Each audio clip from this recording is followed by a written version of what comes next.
এরপর ওটাই যাচ্ছিল। চল আমরা আরম্ভ করি গ্রুপ। প্লিজ। এটা কি করলাম এতক্ষণ? সব থেকে যাবে, চল। রেকর্ড হয়নি তো? এটাই তো।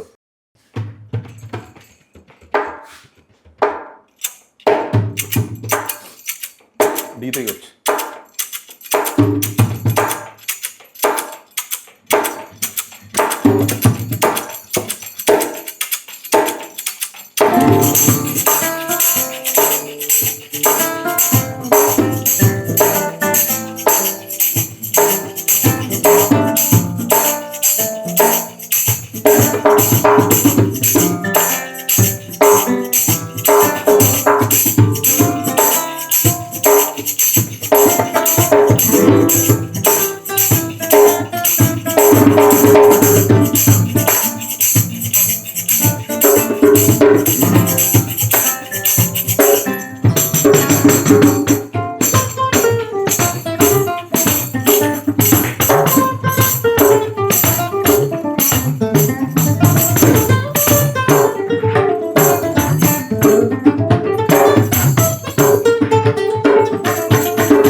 Easy easy easy.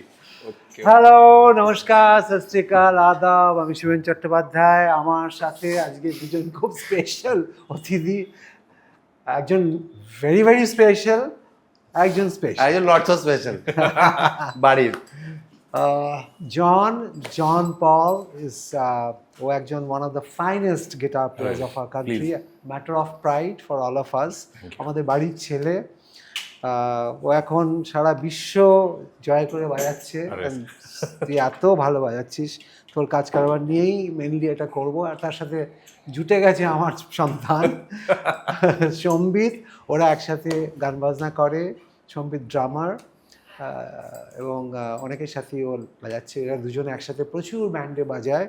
সেই সব কথাবার্তাই হবে। কিন্তু ও জানে, তোকে একটু বলি যে পডকাস্টের আইডিয়াটা কিভাবে এলো সেটা তো আমরা, এটা তো ও অ্যাকচুয়ালি তোর জন্যই কিন্তু পডকাস্টটা হয়েছে, তুই জানিস সেটা? মনে আছে? তুই ওই তোর আমার বাড়িতে এসেছিলি তুই লাস্ট ইয়ার, আমরা এমনি খেতে খেতে গল্প করছিলাম, ঠিক আছে? তো আমার যখন খাচ্ছি তখন বাবা তোকে এমনি জিজ্ঞেস করলো যে কি করে তুই করলি, কি করে তোর জার্নি স্টার্ট হলো, একটু বল এমনি। কারণ বাবা তো এমনি জেনারেলি একটু গল্প, হ্যাঁ মানে আমার ঘরের সামনে যে খাওয়ার জায়গাটা, বাবা তো এমনি গল্প করতে ভালোবাসে, জানতে ভালোবাসে। তো তখন তোকে বাবা জিজ্ঞেস করলেন যে এই যে তুই কিভাবে এলি বাজনার মধ্যে। ওই তুই যখন কথা বলছিলি তুই ভাবছিলি বাবা তোর কথা শুনছে, অ্যাকচুয়ালি বাবা কিন্তু তখন already has planted the seed ও যে অ্যাকচুয়ালি এটা হয়। দেন আফটার ইউ লেফট বাবা বলতে এটা অ্যাকচুয়ালি আমি যেরকম গল্প করছি, তো আমি তো জেনারেলি একটু গল্প করতে পারি, মানে লোকেদেরকে জিজ্ঞেস করতে পারি। তো দ্যাটস ওয়্যার দ্য, তো প্রথমে অ্যাকচুয়ালি আমি honestly I would want to say আমি প্রচন্ড ডিসকারেজ করেছিলাম বাবাকে। ও আমাকে বলেছিল তুমি পডকাস্ট করবে, হ্যাঁ তুমি ইন্টারভিউ করবে। But then as I have been wrongly proved in lot of other things যে মানে he is generally wants to do new things and he likes experimenting, which has later I have understood in life. But এই podcaster success is also the reason why. তুইও তো মানে প্রায় সব এপিসোডই দেখেছিস তুই। আমি দেখেছি। আমার থেকে বেশি তো তুই দেখেছিস। না, আমি ফর দেখেছি। শিওর আমি ইনফ্যাক্ট গাড়িতে আসার সময় লাস্ট এপিসোডটাই দেখছিলাম। না আমার খুব ভালো লাগে, এটা বোধহয় তোর প্রথম পডকাস্টে তুই appear আগে হচ্ছিস। 1-2টো করেছে, ওগুলো বেরোয়নি। আচ্ছা তার মানে এটা প্রথম technically- বেরোবে আশা করছি। মানে এটা তোর কালকে বের করতে হবে। খুব তাড়াতাড়ি বের করতে হবে। না আমি যেটা বলার সেটা হচ্ছে এই পডকাস্টটা ও যেটা বললো সম্বিত, সেটা তো একটা কারণই। আর আরেকটা কারণ হচ্ছে দেখ, আমরা একটা ওভার দ্য ইয়ার্স এত বছর 40 বছর গান বাজনা করছি, বিভিন্ন গান বাজনা ক্লাসিক্যাল এই সেই করার পরে একটা সময় আমার মনে হয়েছে, আমি সবসময় ওকে বলতাম যে দেখ আমরা তো কত রকম কাজ করি, কিন্তু আমরা তো নিজের মধ্যেই কাজ করছি, বাইরে কি হচ্ছে আমার খুব জানতে ইচ্ছে করে, মানে তোদের সাথে বসে, এবং সেই আলোচনাটা যদি আরেকটু লোকের কাছে পৌঁছে দেওয়া যায় এবং তারা যদি খানিকটা ইন্সপায়ার্ড হয়, বা তারা যদি একটু চিন্তা ভাবনা করার একটা সুযোগ পায় যে আচ্ছা জন এ করছে, আচ্ছা শুভেন দা এরকম বলছেন, শুভেন কাকু বা শুভেন দাদু এরকম বলছে, সম্বিত কি ভাবছে, কারণ তোরা শুভেন দাদু এখনো টাইম আছে। না দাদু আর কদিন। ওকে। তো যাই হোক, তো এখন ব্যাপার হচ্ছে যে ও সবারই তোদের একটা জায়গা হয়েছে বাই গডস গ্রেস, অ্যান্ড এটা তো এমনি হয় না, আমরা সবাই চেষ্টা করি। আমার যতটুকু ছিটে ফোটা জায়গা হয়েছে সেটা কারুর আশীর্বাদেই তো হয়েছে, অডিয়েন্সের আশীর্বাদ তো বটেই, প্লাস যারা নিয়ে আমাদের স্টেজে বসেছে তোদেরও তাই, যত ভালো ভালো কাজ করছিস সেইগুলোই কথা বলবো। তবে এই পডকাস্টের একটা মজা হচ্ছে যে প্রথমে তো দুজন করে গেস্ট, আর একটা ব্যাপার গেস্ট বল না, আমরা দুজন করে গেস্ট, না আজকে তো গেস্টই বটে তোরা, ডেফিনেটলি আমরা বাড়ির কথাই বলবো, বাট পডকাস্টে তো তোরা গেস্টই। এবং আরেকটা ব্যাপার হচ্ছে যে এই পডকাস্টটা আমি বলছি সোশিও মিউজিক্যাল পডকাস্ট, মানে ইউজুয়ালি হয় সোশিও পলিটিক্যাল। তো আমরা যেহেতু পলিটিক্সের মধ্যে একেবারেই নই, আমরা গান বাজনার আভ্যন্তরীণ কিছু রাজনীতি নিয়ে হয়তো কথা বলতে পারি, but without hurting anybody. Our main motto is to project our emphasis on more positivity through our things, and আমাদের দুঃখ কষ্টগুলো একটু তোদেরও কি হচ্ছে না হচ্ছে একটু তোরাও বলবি, বা কি হলে ভালো হয়, বা কি করে তোরা এসছিস জার্নিটা একটু আমি করবো। আমি তো ট্যাক্সি করেছি, তুই আমরা তো যখন একসাথে মানে শোতে যাই আমরা এসবই বলতে থাকি। তো সেইগুলোই এখানে আলোচনা হবে। তুই আমাকে একটা ফার্স্টে বল, জন তোকেই জিজ্ঞেস করি, ওর ব্যাপারটা তো অনেকটাই জানি। আমি আজকে ফাউ কিন্তু বেসিক্যালি তুই জানিস তো, না বাবা তোর সাথেই কথা বলতে চাই, আমি বাই চান্স চলে এসেছি আজকে এখানে। আবার অ্যাকচুয়ালি তুই বল, আমিও জানতে চাই, কত কিছু জানি না তোর ব্যাপারে। আচ্ছা, ওকে। ফেভারিট ড্রামার, ফেভারিট গিটারিস্ট, আমাকে এগুলো তুইও প্রশ্ন করবি ওকে, কোনো ব্যাপার না। সেটা হচ্ছে যে আমাকে প্রথমে দুজনেই বল, আমি একটু সিরিয়াসলি বলছি কারণ ওর ব্যাপারটা জানি, বাট স্টিল একটু ওর কাছ থেকেও শুনতে চাই যে ওর একটা অন্যভাবে তো আপব্রিঙ্গিং হয়েছে, বম্বে চলে গেছে, তারপরে বম্বেতে কাজ করছে, ওর একটা আমি পুরোপুরি চেঞ্জ দেখতে পাচ্ছি লাস্ট 10 years মতন। ওর একটা অদ্ভুত চেঞ্জ পার্সোনালিটিতে, stage, on stage, off stage, thinking, listening আমি দেখতে পাচ্ছি। বাট স্টিল তোদের দুজনের কাছেই what is music to you, মানে মিউজিকটাকে তোর কাছে মিউজিকটা কি, how do you define music? আমার কাছে তো পারপাস, ওটা যে লাইফে একটা পারপাস লাগে সবার, যেই দিকে একটা মানুষ যায়। So this is a way of life for me, মানে আমার মানে জীবনটা এটা কেন্দ্রিক আর কি। So this is the purpose of my life, to play, to learn, to do shows, learn more, put out more music, collaborate with more people. So এখন মানে আমার লাইফে এটাই is the whole structure. Everything is based around this purpose. So this is the sole target, মানে যেটার দিকে আমি fade in করে গেছি। and এখন I become more intense, and as time grows সেটার ইম্পর্টেন্স আরও বুঝতে পারছি, সেটার ডেপথ আরও বুঝতে পারছি with age. So then the purpose gets even more concrete, আরও নতুন জিনিসের দিকে অ্যাট্রাক্টেড হচ্ছি। and then the whole point of why I'm doing music কতটা ইম্পর্টেন্ট আমার কাছে, ওইসব প্রশ্ন লেটার আসছে আর কি। মানে এটার মধ্যে কোথাও একটা ইন্ট্রোস্পেকশন আছে, নিজেকে জানার কি কিছু? হ্যাঁ, নিজেকে তো মানে অতটা সিরিয়াসলি আমি হয়তো এখনো পৌঁছে উঠতে পারিনি ওই জায়গাটা, বাট মানে of course the purpose in general of life মানে is to basically find yourself, is what I feel. ইন্ট্রোস্পেকশনই তো। হ্যাঁ, মানে এটা আমি বলছি যে আমি পৌঁছাতে পারিনি জায়গাটায়, আমি বলছি ইন জেনারেল ওই রাস্তায় আমি মনে করি that is what is one of the philosophies, যেটা অনেকে চলছে ওই রাস্তাতেও। এবার আমারটা হয়তো মানে ইনক্লাইন্ড হয়ে যাচ্ছে ওদিকে। I am not forcefully doing it or purposely হয়তো করছি না, আমি করছি বিকজ আমার যেটা বললাম মানে it is a way of life for me, and in that whole journey there are different avenues opening, different experiences are teaching me things jeta is making me learn more about life in general, in more about the art in general, and মানে and what I am becoming while being one with that form. So আপাতত আমার কাছে ওটাই মানে, এবং recently যখন একটু shift করেছি focus two like really doing the music, or যেটা আমার খুব ভালো লাগে করতে, solely without any burden, like not catering two anyone, মানে খারাপ হোক ভালো হোক আমি করছি একটা জিনিস, ওটা করতে গিয়ে মানে you actually meet the real you. তো সেখানে এমন ইন্টারাকশনস হচ্ছে নিজের সাথে যে মানে I am discovering new things about myself, about what I am capable of doing, এবং ওটা খারাপ ভালোর বিচারে যাচ্ছি না, মানে আমি সেটা করছিও না ওটার বিচার যে whether it is good or bad, but it's new, এবং certain things that I was not aware that I can do, but আমার ভেতরে আছে। সো ওই মানে everything falls under the tree of a purpose for me, it's a way of life and it's a purpose, যে আমি ওই দিকটাতে যাচ্ছি, ইফ দ্যাট বাহ, wonderful. Kind of helps. Gogol, ওর ডাকনাম গোগল।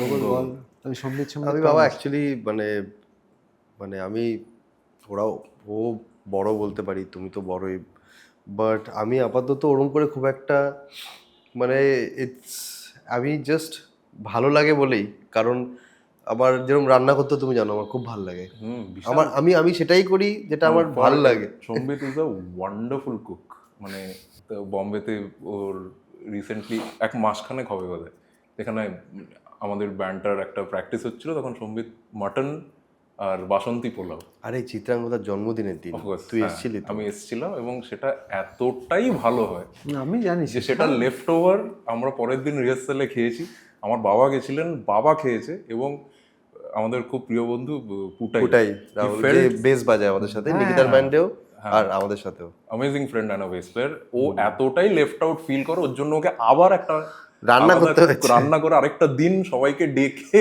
ওটা খাওয়াতে হয়েছে। এবং তুই সেদিন একটা মিস্টেক করেছিলি, মাটনটা একটু বেশি গলে গেছিল, এবং পুটাই অ্যাকচুয়ালি ওয়ান্টেড ওইটা, যে ওই মানে এক্স্যাক্ট গলাটাই চাই, বাট সেদিন অ্যাকচুয়ালি ভালো রান্না করেছিল, মানে বাট ও বলছে আমার গলাটাই দরকার। আমি টক দই আনতে ভুলে গেছি, নিচে গেছিলাম। তো আমার বেসিক্যালি ছোটবেলা থেকে আমি সেটাই করেছি যেটা আমার ভাল লেগে, যেটার জন্য তোমার কাছ থেকে, মার কাছ থেকে, বাড়ির সবার কাছ থেকে অপোজ ফেস করতে হয়েছে। যেরকম পড়াশোনা করতে ভাল লাগেনি তাই অত মন দিয়ে করিনি, গান বাজনা করতে ভাল লাগে তাই গান বাজনা করি, কিছু জিনিসের ব্যাপারে পড়তে ভাল লাগে আমার, জাস্ট আমি এখনও আমার কি পারপাস সেটা আমি খুঁজে পাইনি, মানে আমি এখনও জানি না আমি কি গান বাজনা করতেই এসেছি। কারণ আমার যেরম অনেস্টলি সেইং, আমার লোকেদের হাসাতে খুব ভাল লাগে, লোকেদেরকে খুশি রাখতে খুব ভাল লাগে, no matter how uncomfortable I am feeling inside, I still feel everybody deserves to be happy. তো আমার সেইটা আমার খুব ভাল লাগে, আমার যেরকম বাজাতে ভাল লাগে, আমার তোমাদের সাথে থাকতে ভাল লাগে, আমার চিত্রার সাথে থাকতে ভাল লাগে, আমার রান্না করতে ভাল লাগে। তো আমার আপাতত আমি সেইগুলোই করছি যেগুলো আমার ভাল লাগে। আমার যেরকম সায়েন্স নিয়ে পড়তে খুব ভাল লাগে, বাট আমি মার্কস যা পেয়েছিলাম সেটা যদি আমি কখনো লাইফে আমার টিচারকে বলি, সে বলবে এটা তুমি কোর্সে নিতে পারবে না, বাট দ্যাট ওয়াজ 11-12। এখন দিস নোবডি টু সে, এখন আমি পড়তে পারি, এখন ভালোবাসার খাতিরে করি, এখন ভালোবাসা, কারণ আমার ইন্টারেস্ট লাগে জানতে। এটা আমি বাবার কাছ থেকে পেয়েছি আর আমার ঠাকুরদার কাছ থেকে পেয়েছি, কারণ ওনারও খুব ভাল লাগতো অ্যানিমাল প্ল্যানেট আর্থ, তারপরে মা জিওগ্রাফি পড়ান, তো her attachment to earth is very special. আমরা যখন কোথাও ঘুরতে যাই, শি কিপস এক্সপ্লেনিং এই মাটিটা কি, এই রকটা এরম কেন, এটা এদিকে বেন্ড হয়ে আছে কেন, কেন কিভাবে ফসিলাইজড হয়েছে, এই কারণে এই দিকে ডেজার্ট আছে, প্রত্যেকটা পৃথিবীর একদিকে ডেজার্ট হয় অন্যদিকে ডেজার্ট হয় না, কারণ প্যানজিয়া ছিল এককালে। তো এই আমার জাস্ট মানে আমি জাস্ট এই ভালো লাগার আশেপাশের মধ্যে বড় হয়েছি। আর লাকিলি বিকজ অফ বাবা অ্যান্ড মা আমি গান বাজনাটা করার সাপোর্টটা বাড়ি থেকে পেরেছি। সবাই এত লাকি হয় না, মানে বাঙালি মধ্যবিত্ত বাড়ি থেকে বিলং করে অনেকেই এটা করতে পারে না। আমি কত মিউজিশিয়ানদের চিনি যারা করতে পারছে না, বাট আপাতত আমি জাস্ট ভালো লাগে বলেই ভালো লাগে, মানে ভালো লাগে বলে মিউজিকটা করিস। ভালোবাসি মিউজিকে ফিরে আসি, and বিরিয়ানি friendship. হয়েছে, সবকিছু হয়েছে, আবার মিউজিকে ফিরে আসি। Basanti pulao. I respect your value your words, but আমরা একটু ফোকাস বিরিয়ানি থেকে বেরিয়ে গিয়ে আবার গান বাজনা, ওদিকে চলে গেলে আবার ওর একটা বিরাট জোন আছে, সত্যি কথা। ও একটা প্যাশন রাখে অনেক কিছুই। যাই হোক, তো এখন ব্যাপার হচ্ছে তোর ব্যাপারে আমরা জানি, কিন্তু তোর একটু জার্নিটা বল, মানে যেটা ওই খাবার টেবিলে জিজ্ঞেস করেছিলাম সেরকমই একটু বল, যে তুই মানে কি পড়াশোনা করেছিস, কোথা থেকে এলি, মানে মিউজিকে একটুখানি, মানে মিউজিকে কিভাবে এলি, হ্যাঁ হঠাৎ মিউজিকে কেন এলি, কারণ তোর ব্যাপারে অনেকেই খুব ইন্টারেস্টেড এখন তুই যে ধরনের কাজ করছিস। বাই দ্য ওয়ে, জন এখন অনেক বড় বড় মিউজিশিয়ানদের সাথে কাজ করে, অরিজিতের তো একেবারে ও ডান হাত, মানে ওর দুজন রয়েছে, মানে হ্যাঁ তুই ডান দিকে থাকিস বলে ডান হাত বললাম, এবং ও মানে অরিজিতের সাথে একেবারে মানে সব শোতে ও থাকে, ও ছাড়া শো হয় না, এরকমই ব্যাপার। এটা সত্যি কথাই, সেই ব্যাপারটাও আমি জানবো। And he deserves it. Raghu দীক্ষিতের সাথে ও এখন প্রচুর কাজ করছে, বড় বড় লোকেদের সাথে কাজ করছে, সেটা তো নিকির সাথে, তো আমরা নিকিতার সাথে, নিকিতার ব্যান্ডে ওর একসাথে, আমি ত্রিবেদীর সাথেও বাজাই, নিকিতা গান্ধী, আমি ত্রিবেদী, অনেকের সাথে এখন যারা আছে সব টপ, সবার সাথেই ও বাজাচ্ছে, এবং তাদের মিউজিক অ্যারেঞ্জমেন্টে ও অ্যাক্টিভ পার্ট নিচ্ছে। So it's a matter of pride. আমি উল্টো বলতে চাই, তারা তোকে চায় এখন, rather এটাই than তো the হওয়া other উচিত। way round. এটা তো মানে হওয়া উচিত। everybody, they need you more That's than good. for You certain things have to- achieved but that. it's a balance. yeah, দুদিক correct. থেকেই হয়, দুদিক একদম থেকেই। একদম। হ্যাঁ, তো এটা বল, এটা কি করে সম্ভব হলো, কিভাবে এলি, মানে ওই পার্টটা না, মানে এই মানে মানে গ্রুমড অ্যাজ আ মিউজিশিয়ানটা কি হলো, ওইটুকু আমি শুনতে চাই। তারপরেরটা তো আবার একটা, আচ্ছা, ওটা তখন ক্লাস 5-এ বোধহয়, তার আগে অবধি আমি ক্রিকেটই খেলতাম। কোন এরিয়ার ছেলে তুই? আমি হচ্ছি সোদপুরে থাকি, সোদপুরে মানে কলকাতা নর্থ 24 পরগনাস। ক্লাস 5 অবধি খেলাধুলাই মেন ছিল। আর একটু ব্যাক স্টোরি বলতে, মা গান করতেন আর কি, প্রফেশনালি নয়, বাট বাঙালি বাড়ির মতো মা গান জানতেন ভালো, মানে খুবই ভালো জানতেন। আর বাবা চাকরির আগে ফুটবল খেলতেন। তো দুজনে মানে এক্সট্রা কারিকুলামে এমনি ছিলেন আর কি। তো মেবি ওটার একটা অ্যাফিনিটি এসছে কোনো জায়গা থেকে। আর মা কি করতো, ওই সময়টায় আমাদের বাড়িতে একটা মন্দির আছে, মানে এখন নতুন ফ্ল্যাটে অত বড় নেই আর ছোট হয়ে এসছে। আমাদের পুরোনো বাড়ির বেশিরভাগ অংশটাই একটা মানে বিশাল বড় মন্দির আর কি, সন্তোষী মায়ের মন্দির ছিল। তো মা প্রত্যেক শুক্রবার, যে কারণে আমি শুক্রবার ভেজ খাই, ওরা জানে, তো মা প্রত্যেক শুক্রবার প্রচণ্ড আধ্যাত্মিক ছিল না। আর রাতে শুক্রবারে আমাদের কীর্তন হতো বাড়িতে, সেটা কৃষ্ণ ঠাকুরেরও হতো, আবার মা নিজে গান লিখতো, কিন্তু সুর থাকতো অন্য, মানে যে কোনো একটা মডার্ন, ধর কুমার শানুর একটা গান, মা সেটা শুনে মায়ের মতো করে ঠাকুরকে উদ্দেশ্য করে একটা লিরিক্স লিখতো করে, সেগুলো মা প্রত্যেক শুক্রবার হারমোনিয়াম নিয়ে বসে ঠাকুরের বেদির সামনে বসে গাইত। আর আমাদের ওটা রুটিন ছিল। আমার দাদা আছে যিশু, আমরা দুজনে মানে বাজাতেই হবে, মানে প্রথমে কি বাজাতিস? দাদা খোল বাজাতো আমার দাদা, ও তখন, আর আমি করতাল বাজাতাম। তখন আমি এটা ক্লাস 3-4, ওটা কিন্তু ওটা কোনোদিন নোটিস করিনি যে ওটা কনসিয়াসলি গান বাজনা করছি। ওটা জানতাম না করলে বকতে পারে মা, বাবা বকতে পারে। তো ওটা রুটিন ছিল যে এরকম খেলে এসে ফ্রেশ হয়ে জামা কাপড় ছেড়ে শুক্রবারটা মা গানে বসবে, লোকজন থাকে, আমাদের বাজাতেই হবে। তো মা তখন গান গাইতো, আমরা বাজাতাম, সেটা মানে অনবরত চলেছে, মানে মেবি 3-4 ইয়ার্স তো চলেইছে। এবার 5 থেকে ওই আমার বাবা একটা কিবোর্ড কিনে এনেছিল, ক্যাশিওর SA67 বলে একটা খেলনা, এটা আমার কাছে আছে ওই কিবোর্ডটা। হ্যাঁ, হ্যাঁ, এবার আমার বাবা মার্চেন্ট নেভিতে চাকরি করতেন, এখন রিটায়ার্ড। তো কোনো একটা দেশে ওটা কিনেছিল নিজের জন্য, মানে ছেলে শিখবে ওরকম কিছু নয়, কিনেছিল।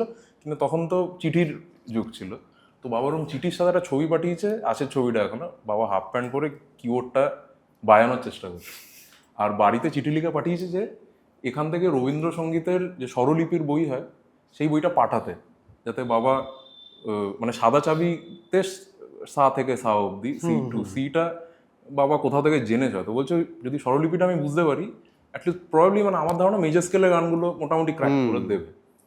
তো আমরা আবার পাঠিয়েছি, মানে মা পাঠিয়েছে। তো ওই ছবিটা দেখে আমার মানে সাংঘাতিক ফ্যাসিনেশন হয়, বিকজ ইটস আ টয় মানে ফর মি, একদম কবে আসবে, অ্যান্ড ইটস কালারফুল, লাল এটা নীল, তোর সাথে ডিশ ট্যাগ একদম হ্যাঁ, একদম এরমই। খুব সিমিলার। তো লাল নীল বেশ বাটনস রয়েছে, আর বাবা কিছু একটা বাজাচ্ছে, ছবিতে তো শুনতে পাচ্ছি না অবভিয়াসলি। এবার বাবা নিয়ে এসছে ওটা বাড়িতে, যখন এনেছে এনে দিয়ে বলছে যে দেখ এটা কিনেছি ভাই, আর আমি বাজাচ্ছি, তখন 5-এ পড়ি, সো আই হ্যাভ সেন্সেস, তো বাজাচ্ছি। এবার ওগুলো একটা প্রবলেম হতো, ইন্ডিয়ান ভোল্টেজ এসে কী হতো, তুই যদি 5 ভলিউমে this and if you press lot of button it just turns off, তো বায়ানো যেত না বুঝলি। আমি তো একসাথে পলিকর্ড তখনই মানে 8টা নোট মেরে দিয়েছি, রিস্টার্ট হয়ে গেছে। তো এবার ওটা আসাতে I would just spend time with that thing, মানে এমনি মানে বাড়িতে রয়েছে ট্যাঁ ট্যাঁ ট্যাঁ। এবার মা সেটা দেখতে পেয়ে বলছে যে তুই বাজাবি, তাহলে আমি শেখাচ্ছি তো, কারণ মা হারমোনিয়াম বাজাতে পারতো। মা ফার্স্ট গান শেখা আমাকে মধুমালতী বলে একটা গান ছিল, কি হ্যাঁ ওটা মা গাইতো খুব, মা ওই গানটা গাইতো।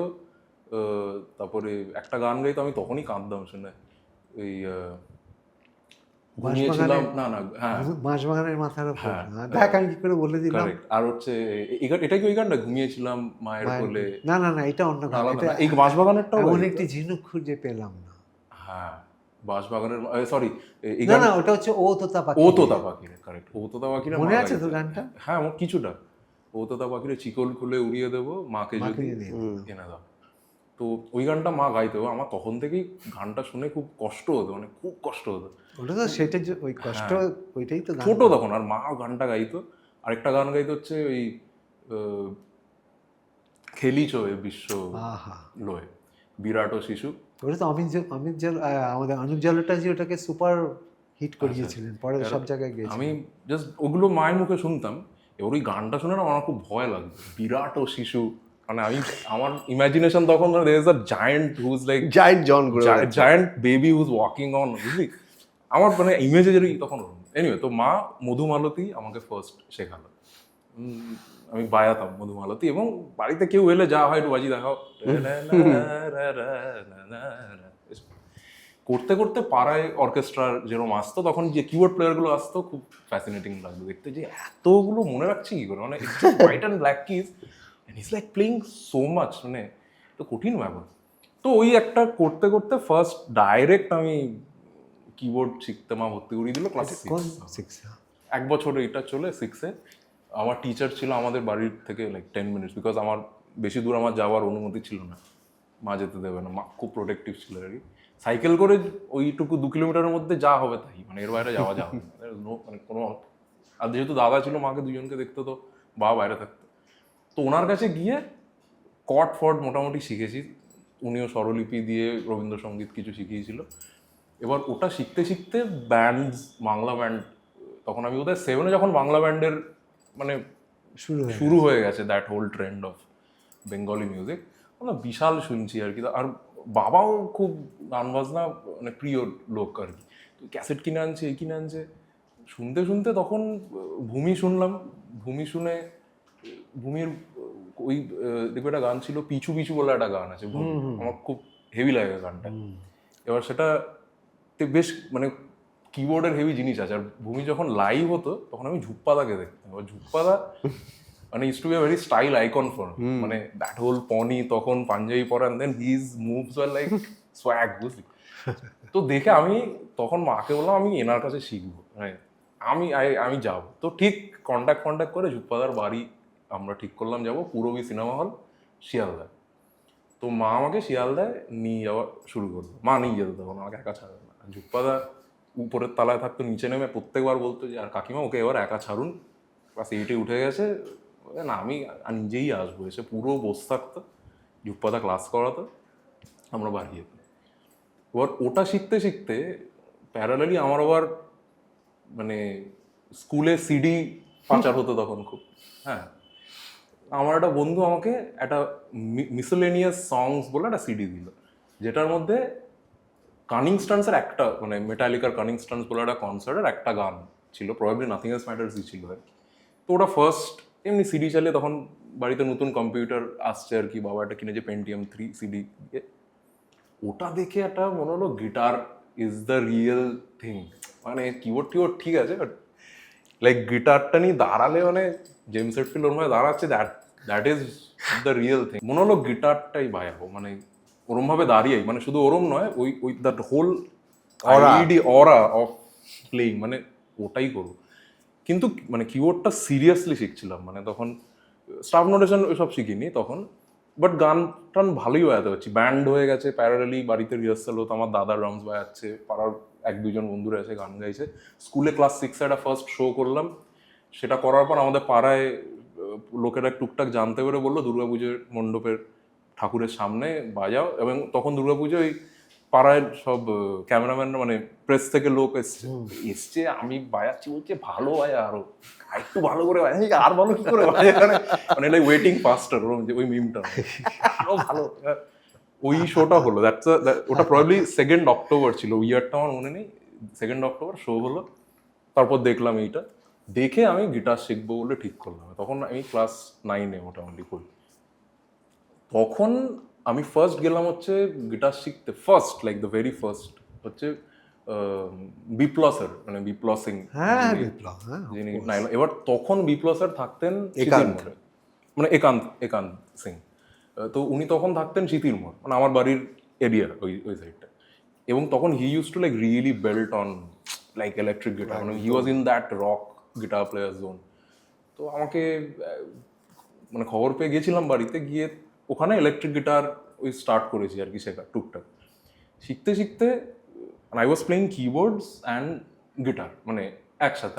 আমার যে ব্যান্ডে মানে একসাথে, মানে simultaneously at the same point নয়, বাট কখনো গিটার বাজাচ্ছি, কখনো কিবোর্ড বাজাচ্ছি, এরকম একটা বাজাচ্ছি যেরকমই, বাট দুটো ইনস্ট্রুমেন্ট করছি। এবার দুটো করতে দুটোই একটু এসকেলেট হলো। Then I went to Calcutta school of music for learning piano. Sharmistha Som ম্যামের কাছ থেকে পিয়ানো শিখতাম। সেটা আমি ওনার বাড়ি যেতাম, বাঁকড়া বলে একটা জায়গা, তখন একটু এক্সপেন্সিভ ছিল ফিজ, তো আমরা ওনার কাছে প্রাইভেট টিউশন নিতাম, বাট সার্টিফিকেশনটা সিএসএম থেকে হবে, এরকম একটা সিস্টেম আছে। আর প্যারালালি বিপ্লব স্যার তখন আমি ছেড়ে ক্যালকাটা স্কুল অফ মিউজিকে যেহেতু একসাথে যেতাম, পিয়ানো ক্লাস করেই সাইরাস টাটা বলে, সাইরাস, হ্যাঁ আমি খুব ভালো চিনি হ্যাঁ, সাইরাসকে, তো সাইরাস আমার স্যারের, কলেজের বন্ধু। ও আমার সাথেই দেখালো, ওটা নিয়ে বলছি আর একটা। তো সাইরাস স্যারের কাছে আমি নন ক্লাসিক্যাল ও ভীষণ ভালো। গিটারে ভর্তি হলাম। সো এই রুমটাতে ছিল শর্মিষ্ঠা, আমি পিয়ানো ক্লাস করে বেরিয়ে কিছুক্ষণ ওয়েট করতাম, করে সেকেন্ড গিটার ক্লাসটা করতাম। বাট এটা পিয়ানো, ওটা non classical, it was not classical, মানে ওয়েস্টার্ন ক্লাসিক্যাল নয়, জাস্ট গান, কান্ট্রি মিউজিক আর কিছু। ওটা মোটামুটি ক্লাস 10 অব্দি চলেছে, মানে আই লার্ন 2-3 ইয়ার্স, 11 অব্দিও ওটা করেছিলাম। করে ওই ক্যালকাটা স্কুল অফ মিউজিকে প্রত্যেক অ্যানুয়াল কনসার্টস হতো, আমার দাদাও শিখতো। এখনো হয়? হ্যাঁ, এবার তখন অ্যানুয়াল কনসার্টে আমি আর দাদা কিছু একটা বাজাতে হতো। একটা ভিডিও আছে ইউটিউবে, এখনো খুঁজলে পাওয়া যাবে। সেখানে হচ্ছে একটা কান্ট্রি পিস আমি আর দাদা কম্পোজ করে প্রত্যেক বছরই একটা কিছু না কিছু বাজাতাম। এবার তখন প্যারালালি কিন্তু মানে I M playing lot of rock guitar staff বাড়িতে, যেহেতু কানিংস্টান্সের পুরো সিডি পেয়ে গেছি, বুঝলি, শুরু হয়ে গেছে, ওরা ঢুকে গেছে। এবি পেয়ে গেছি, কানিংস্টান্স 1998 টেক্সাস। ছাড়ছি পুরো সিডি, পুরো মানে like from the first song creeping death বলে একটা গান থেকে শুরু, একদম লাস্ট গান অব্দি হয়। And there was a strange thing, they used to tune their guitar by half step down, ওরা half step down টিউন করতে, সেটা I had no idea.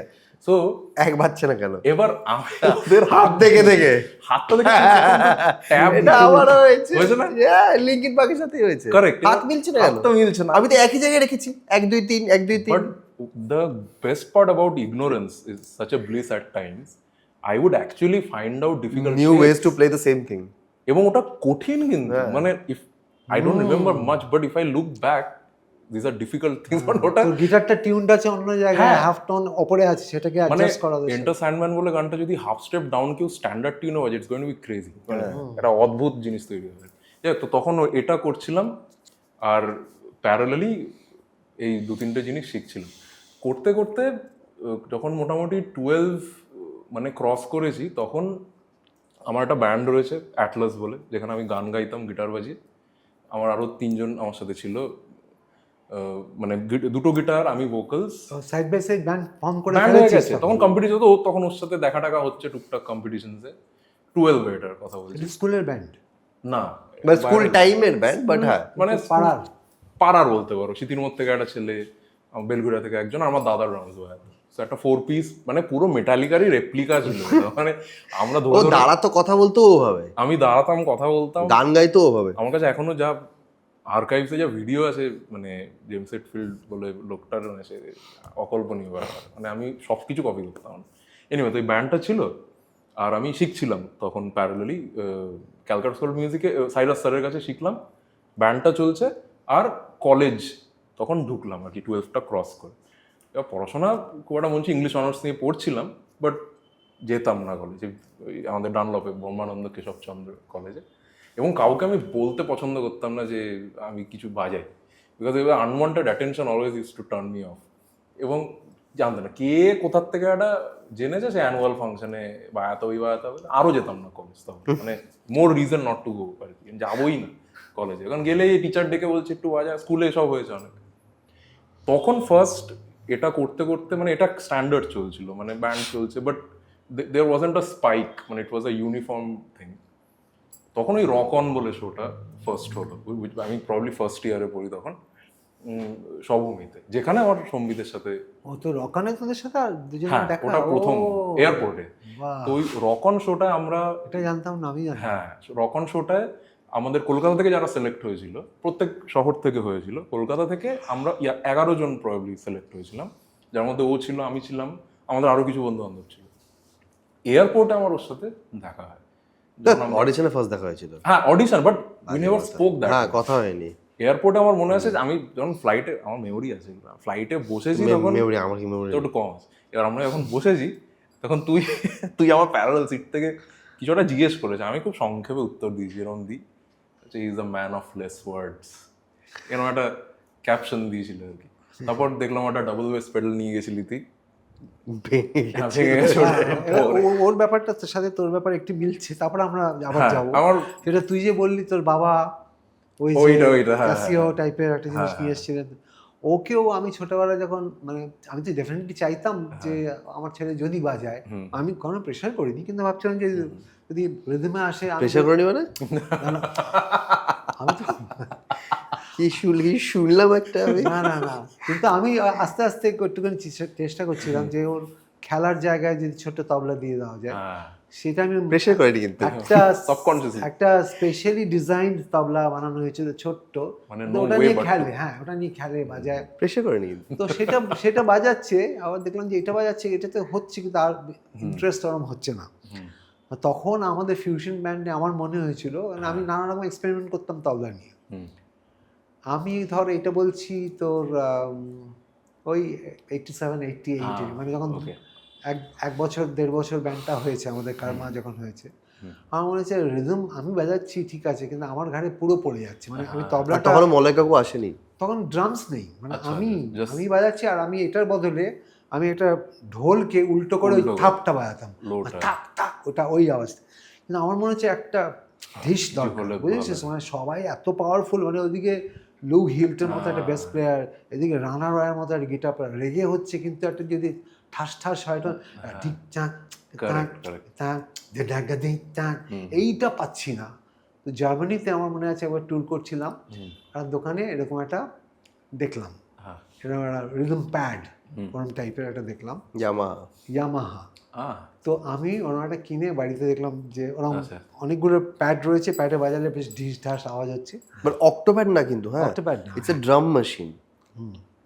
আচ্ছা, বুঝছে তো, আমি যাতে লোকেরা ভুল না বোঝে, ইট wasn't an Octapad, it was A rectangular weird looking drum machine, যেটা পরেও আমি লাইফে কখনো দেখিনি, আর তার আগে তো আমি ছিলামই না পৃথিবীতে, দেখাবো দেখবো কি, মানে ওই যন্ত্রটা আমি জীবনে লাইফে কোথাও দেখিই। ওটা হাতে, পুরোটা হাতে বাজাতো, আর এরকম ছোট ছোট 1 2 3 4 8টা এরকম বাটনস ছিল, অ্যাশ কালারের বাটনস ছিল, সেইটাকে অ্যাডজাস্ট করে করে বাজাতে হতো। ওটাতে ড্রাম স্যাম্পলস লোড করা ছিল আর লুপস লোড করা ছিল, and the samples were very good quality. মানে স্নেয়ার ফ্রেমে মানে তুই ধর একটা TR 808 707 909 টাইপ তুই রিলেট করতে পারবি, অত ভালো স্যাম্পল ছিল by Yamaha, not Roland, Yamaha. Yamaha.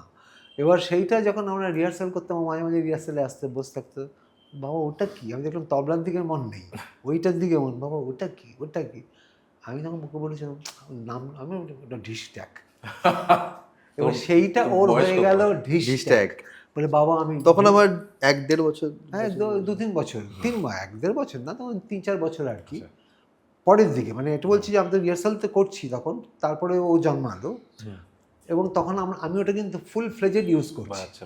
এবার আমি বলছি মানে হি ওয়াজ বর্ন ইন 1990, আমি বলছি ধর ওই 94-95 এই সময় থেকে ওর একটা ইন্টারেস্ট হলো ঢিস ট্যাকে, যখনই আমরা এ করতাম তখনই বাবা ঢিস ট্যাক, এবং ওকে দেখলাম যে ওকে থামাবার জন্য ওর মানে হোয়াট এভার ইট ইজ, হ্যাঁ মানে ওকে খাওয়াবার জন্য এই ঢিস ট্যাগ একটা সামনে দিয়ে দিলে ও ধাগা ঢিস ট্যাগ, বাবা ঢিস ট্যাগ দাও।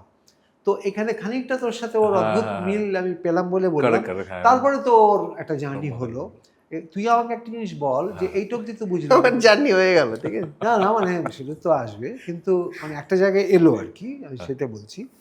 এবার তুই একটা ব্যান্ড ফর্ম করলি, হ্যাঁ এটা মেটালিকা বাজাচ্ছিস, সবকিছু হচ্ছে, ইম্পর্টেন্স পাচ্ছিস, ওরা কিন্তু নিজেদেরও গান বাজাতো, আমরা সেটা কিন্তু খুব জরুরি একটা জিনিস, টপিক, যে ওই টাইমে, সরি বাবা আমি কাট অফ করছি, কারণ এটা আমাদের জেনারেশনের একটা খুব ক্রুশিয়াল টাইম পিরিয়ড ছিল, যেহেতু আমরা শুনছি মিউজিক ডেফিনেটলি সব রকমের পৃথিবীতে, বাট আমাদের শহরে তখন একটা অরিজিনাল মিউজিক করার একটা বুম এসেছিল, যেরকম যতগুলো ব্যান্ড, মানে পৃথিবী বল, ফসিলস, ক্যাকটাস, লক্ষ্মী ছাড়া, ইনফ্যাক্ট ভূমি, যত কম্পিটিশন, চন্দ্রবিন্দু, মানে এরা তো ঠিক আছে, এরা তো বড় ব্যান্ডস অলরেডি, বাট যারা কম্পিটিশনসে যেত তারা নিজের গান বাজাতো। সেটাই তো বলছি, কারণ ওই ফেজটার মানে ইনার্শিয়ার জন্যই আমার মনে হয়। এবং আমরা মনে আছে উই নিউ ইচ আদার সংস, মানে আমরা যখন যেতাম যে ব্যান্ডটা কম্পিটিশনে, আমরা জানতাম ওর অরিজিনাল, এবং we to request for the অরিজিনালটা হবে, তো এরকম একটা, কারণ নিজেকেও স্ট্যান্ডার্ডাইজ করতে হতো না, যে ওর অরিজিনালটা শুনে মনে হতো যে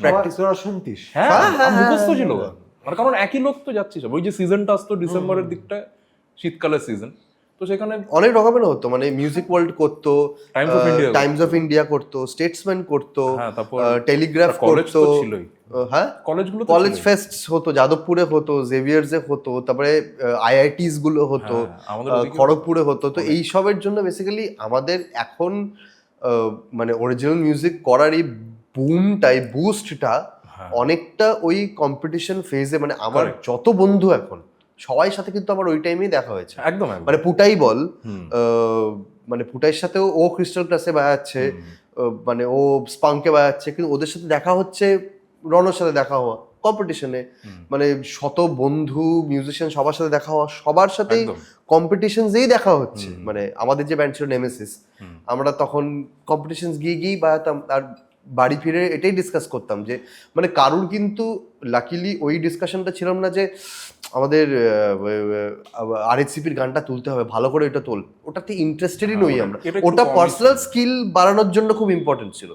মানে তুই যদি তোর পার্সোনাল স্কিল বাড়াতে চাস, তার ড্রিম থিয়েটারে গান তোল, বাট যখন প্যাডে ঢুকছিস তখন কিন্তু আমরা সবাই মিলে একটা গান তৈরি করব, এইটা একটা আমার মনে হয় ওয়াজ আ ভেরি ইম্পর্টেন্ট ফেজ। একটু জানতে চাইবো তোর কাছ থেকে, তোরা তখন যেটা সম্বিত বললো যে তোরা তখন নিজেদের গান অলরেডি করে নিজেদের গানও করতে, একটা শোনা না ওটা একটু, তাহলে গান বাজনা হবে একটু, তুমি মনে না, এবং এত মানে একটা গানও মনে নেই তো, মানে গিটারটা নিয়ে একটু, তারপর ওটা এমন মেটাল টাইপের, এমন মনে না অ্যাকুস্টিকে ওটা বাজানো যায়, কোন সফট গান ছিল না, মানে আমি কোন সফট গান ছিল না, সফট গান, একটা ব্যালাড বাজে, আমরা কন্টিনিউ করি, আমি তার মধ্যে ভাবছি, যখন মনে পড়বে তখন ও বাজিয়ে দেবে, আমি একটা ভাবছি, মানে তখন কি গান শুনছিস এরকম একটা কিছু বাজা, মানে বাজা, মানে কথা তো হচ্ছে, কথার সাথে গান হবে,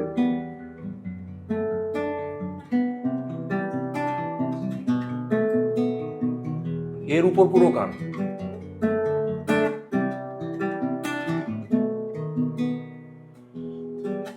বর্তায় চিন্তায় ফেরে আমার মিথ্যে বাজ বিচারে, না না না না না না না না না না না না রা না রা রা রা না না তখন এই কর্ডগুলো দিতাম রা না রা রা রা যে দেখো মহাকাল অপেক্ষায় না না না রা না রা রা যে দেখো মহাকাল অপেক্ষায় না না না না শেষের দিন কাছে যখনই সংকেত না না না না না তখন না না না না না না না না না না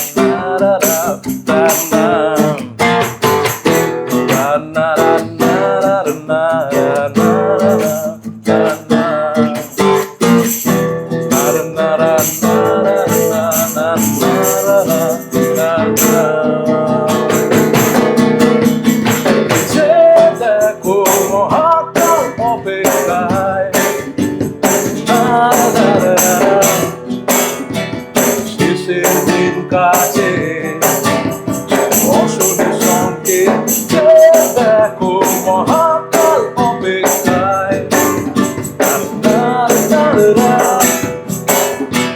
শেষের দিন কাছে অশনি সংকেত। তো এটা খুবই অন্য রেঞ্জ। না আমাদের ক্যামেরা পার্সন ভাইয়ারা কিন্তু তোর গানগুলো গাইছিল। ও অদ্ভুত লাগলো এগুলো। এটা মহাকাল তো মহাকাল এটা মহাকাল, হ্যাঁ আমার মনে আছে কম্পিটিশনে Yeah, বাজিয়েছিল। আমার বায়াতটা। গানটা বেশ Yes, yes. পৌঁছেছে, ভালো লাগছে। ওরা এটা সব- ইউটিউবে আছে এখনো, মানে this was like probably the first recording তাহলে এক্সপেরিমেন্টেশন। এগুলোকে আবার রিভাইভ কর, তোর এখন যে তোর এরকম জায়গাটা অনেক যেটা হয়েছে। অ্যাকচুয়ালি অনেক কটা ভালো গানও ছিল। আমরা লাস্টের দিকে এটাও ভালো গান, এটাও লাস্টের দিকে একটা হ্যাঁ কর না। এই ছিল গানটা।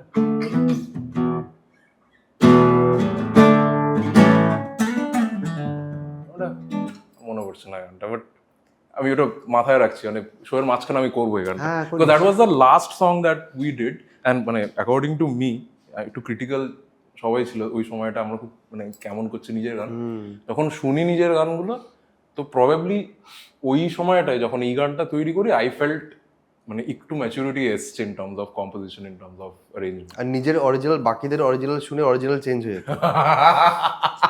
তখন অরিজিনাল নেই তো, because creativity is all about hiding your sources. বাহ, ওয়ান্ডারফুল। না এই যে তুই তোরা দুজনে প্লেনে চলে, এবার আমি ওখান থেকে ধরি। সরি, দুজনে প্লেনে চড়ে তোরা দুজনে প্লেনে চললি, তখন বলো ম্যান অফ হ্যাঁ, লেস ওই- ওয়ার্ডস, ওইদিক ডান দিকে তাকালি সম্বিত, সম্বিত বাঁ দিকে তাকালো, চল আমরা প্লেনে উঠছি। ম্যান অফ লেস ওয়ার্ডস বলে man of Less less words. ওয়ার্ডস তোরা ফ্লাই করে আমরা নামলাম। মুম্বাই নামলি। বম্বে আমরা এইবার- অ্যাকচুয়ালি লাইফে একসাথে প্রথমবার বম্বে গেছি। বম্বে গেছি, কারণ আমি আগে আমিও তার আগে আগে হ্যাঁ আমি টেকনিক্যাল মানে ইচ্ছে ছোটবেলায় বাদ আমি ছোটবেলাতেও যাইনি। এবার একটা জাম্প কাট, জাম্প কাট হচ্ছে। এবার মুম্বাই লাইফটা এবার তোর কিভাবে প্রফেশনাল লাইফটা শুরু হলো। মাঝখানটা আমি আর হ্যাঁ ওইটা মাঝখানে যেটা অনেক রকমান আছে, অনেক যেতে কিছু চাই আছে না। এবার এখানে তো অনেক কিছু আছে। কিছু না, ধাক্কা এবার এবার তোর আর আমি তুই রকম কখন ডিসাইড করলি যে মুম্বাইতে থাকবি? আমি ও থাকে না কিন্তু আমি মুম্বাইতে। মুম্বাইতে অ্যাকচুয়ালি থাকি ও না। থাকে না না। তো একটা সময় তো একটুখানি না, ও ওই কখনোই আমি মুম্বাইতে কোনোদিনই থাকেনি। ছিলাম না। এবং রকন থেকে আমি অ্যাকচুয়ালি ফেরত চলে আসি। রকন থেকে আমি শোটা কন্টিনিউ করিনি। আমার তখন বাড়িতে মাও মানে সে ছেলে বাড়ি নেই বলে যা তো অবস্থা, তখন ও আমাদের রকনে ফার্স্ট দুটো এপিসোড করে তিনটা এপিসোড করে রাম সম্পত জি আর কৈলাস জিকে রিকোয়েস্ট করে এলিমিনেট হয়েছিল যে আমাকে প্লিজ এলিমিনেট করো, কারণ আমাকে ইয়েকেই বলেছিলাম বাড়িতে আমার বাড়ি যেতে হবে। হ্যাঁ হোমসিক হয়ে গেছিল। হোমসিক খুবই। এবং আমার মা তো মানে খুবই মানে মা কি ছিল, যেহেতু বাবা থাকতেন না, মা খুব ওভার প্রোটেক্টিভ ছিল প্রচন্ড। মানে আর ছোট ছেলে বলতে একটু বেশি ইনক্লাইন্ড ছিল। আমি যে 14 দিন নেই আর ফোন আমাদের সিজ করে নিয়েছিল, there was no way of communicating. তো ওটাতে না মা মানে আমার মা বাবা যেটাতে খুশি হয়ে গেছিল, তোর মা বাবা যেটাতে দুঃখিত হয়েছিল। বলছি তো আমার বাবা তখন ওই সময়টা বাড়িতে এসেছিলেন, মায়ের তখন মানে যাতা। এবং তখন ওই সময়টা আমার ফিয়ান্সের সাথে তখন আলাপ হয়েছে, ও তখন নতুন নতুন আমাদের সম্পর্ক হয়েছে, ওর সাথেও মানে সে দেখা হচ্ছে না আর কি, এরকম একটা ফেজ যে আমার ভাল লাগছে না, সব ভাল লাগছে না করতে। ইনফ্যাক্ট আমার মনে হচ্ছে একটা গান কম্পোজ করেছি। না কম্পোজ ওখানে কি হতো স্যার, ওখানে আমাদের একটা কভার গান দিয়ে দিত, কেউ নিজের মতো করে পুরোটা করতে রিঅ্যারেঞ্জ করতে হতো।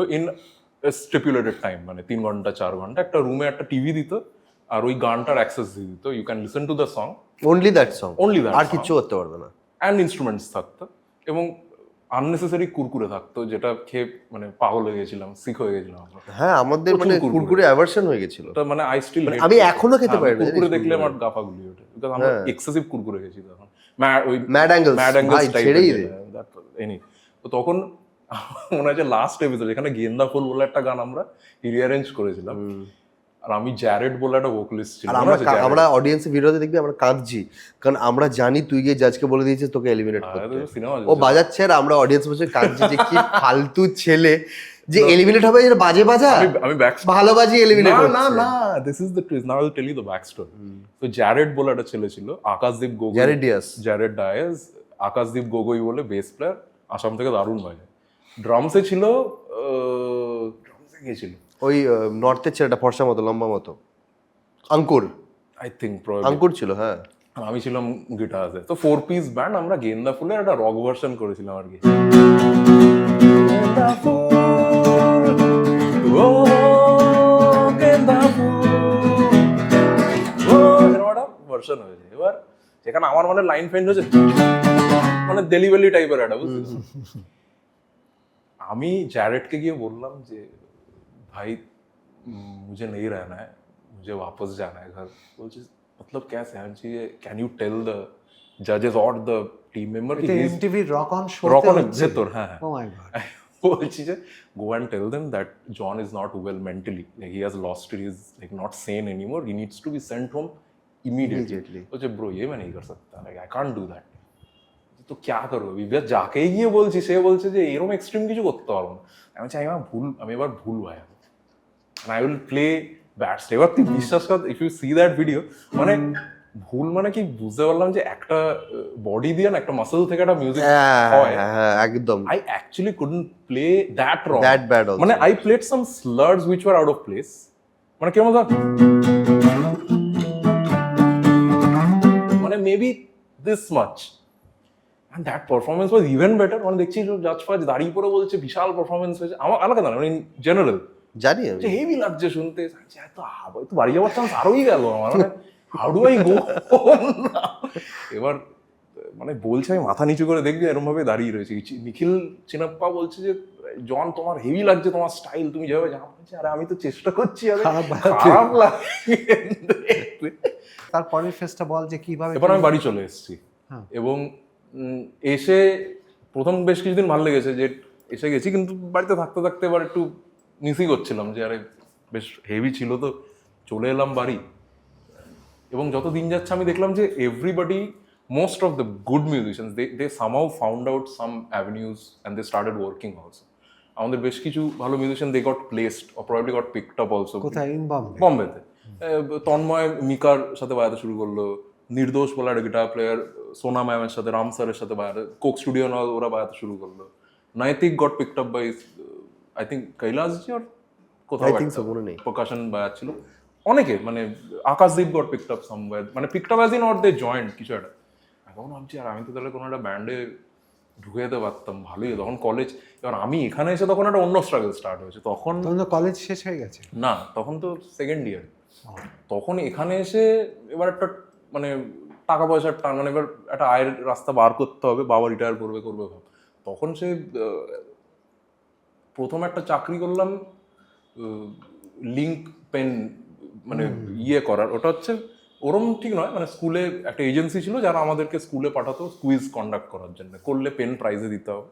It's basically to sell their pen basically. ওটা করতাম। ওটা করে আরেকটা সেকেন্ড করতাম হচ্ছে, আমাদের আরিয়ান্স বলে একটা স্কুল ছিল কামারহাটিতে, সেটা কলেজ কামাই করে 2-3 দিন যেতাম ওখানে, মিউজিক শেখাতাম, মানে গান শেখাতাম আর গিটার শেখাতাম, সব ক্রিসমাস ক্যারলস অ্যান্ড ওইসব বাচ্চাদের। আর তারপর যখন থার্ড ইয়ারের মানে লাস্টের দিকে আমি হলদিয়া একটা স্কুল জয়েন করলাম, যেটা সপ্তাহে একদিন যেতাম।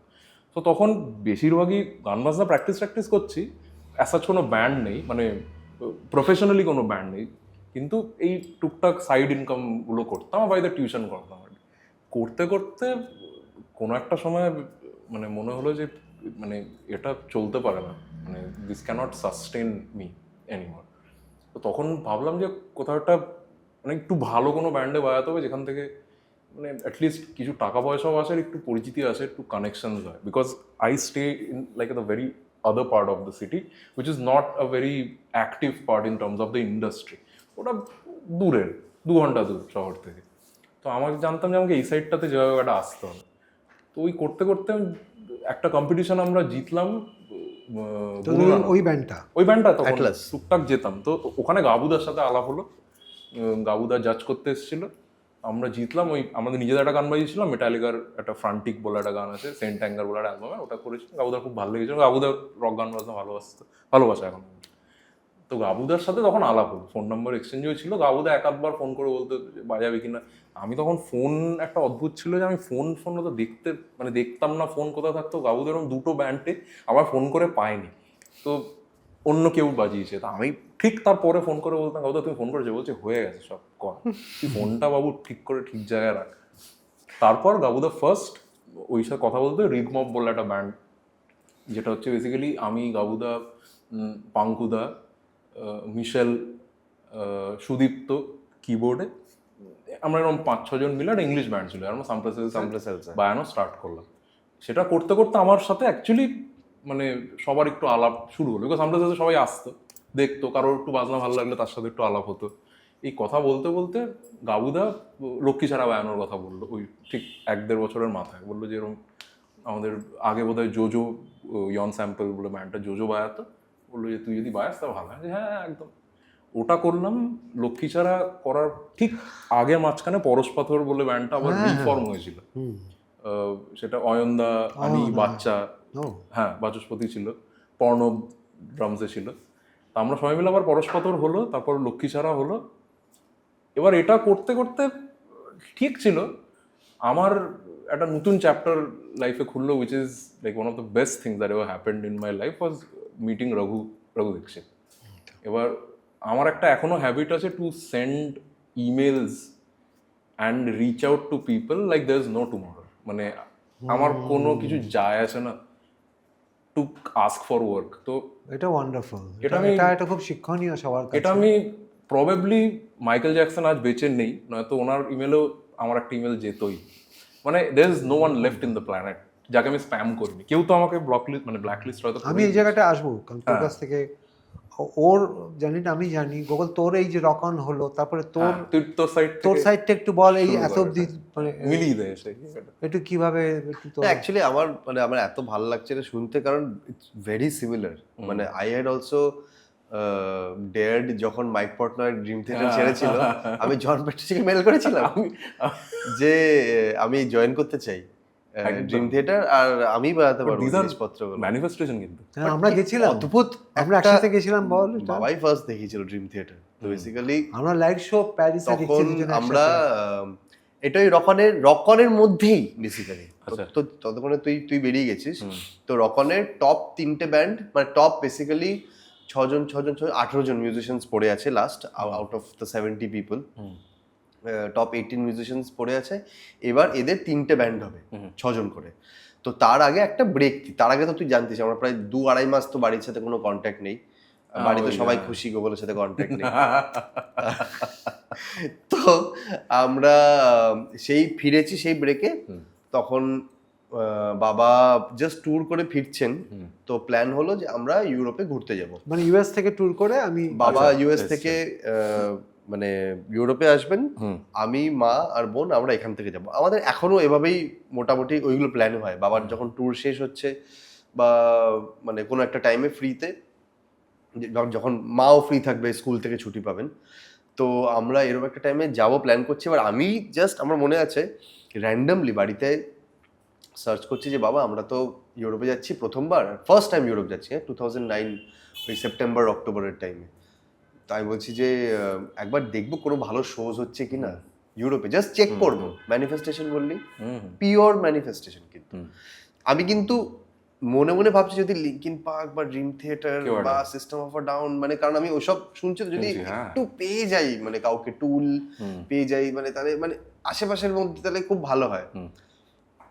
তুই বিশ্বাস করবি না, আমি জাস্ট ওই সেম ওল্ড গুগলে গিয়ে টাইপ করলাম concerts in Europe dial up during the না এটা তো ডায়াল আপ এগিয়ে গেছে মানে মানে তোর ওই এসে গেছে ব্রডব্যান্ড এসে গেছে বাট ওই 10 Mbps না 15 Mbps তো দিলাম সার্চ করলাম ফার্স্ট কনসার্ট হলো ড্রিম থিয়েটার এবার আমি দেখে তো নিয়েছি টাকা তো নিয়ে আমার কাছে হ্যাঁ বাবাকে বললাম বাবা মানে একবারে হ্যাঁ ঠিক আছে চল আমি তো মাকে আর বোনকে তোমরা কি করবে মানে ভেবেই নিয়েছি ওরা তো আসবে না তো সেটা একটা প্রচন্ড এক্সপেন্সিভ টিকিট 4 জনে মিলে যাওয়াটা আর আমি আর ওর সাথে থাকলে ঠিক আছে মানে আমি ও আমাকে তার আগে একটু শুনিয়েছে এই ছেলেটা ড্রামিং আমি বরাবরই একটুখানি ওই ড্রামার ওরিয়েন্টেড ব্যান্ডটাকে অ্যাট্রাক্ট করতো সে কিথমন বল বা ওদিকে তোর এমারসন লেক অ্যান্ড পালমার বল বা বাডি রিচ তো আরো আগে বিলি কভাম আমার প্রচন্ড পছন্দ মানে আমাদের মহাবিষ্ণু অর্কেস্ট্রা তো এদের আমি করতে করতে গুগল আমাকে এইটা শোনালো পটনয় শুনেছিলাম পটনয় এবার সেইটা শোনার পরে মনে হলো হ্যাঁ এটা একটা ব্যাপার বাট বাবা had heard and both of us would আর আমার একটা ছোটবেলা থেকে একটা হ্যাবিট আছে আমি যাই শুনি বা যাই গান তৈরি করি ফার্স্ট আমি বাবাকে শুনি always because he has always been the most blatant critic without because this first of all he has nothing to gain from it correct and second of all he just says things that first comes honestly musically মানে বাবার মাথায় যেটা musically প্রথম আসে এখনো আমি আগের দিনও একটা গান বানিয়েছি আমি জাস্ট বসে বসে জাস্ট একটু স্ট্রাকচার করেছি প্রথম বাবাকে শুনবে তুমি এটা আমার হ্যাবিট হয়ে গেছে বাবা বাইরে ঘরে বসে আছে আমি এখান থেকে গিয়ে একটু এসো না শোনো না তো ওরকম করে ড্রিম থিয়েটার বাবাকে শুনেছিলাম and he loved it and both of us were game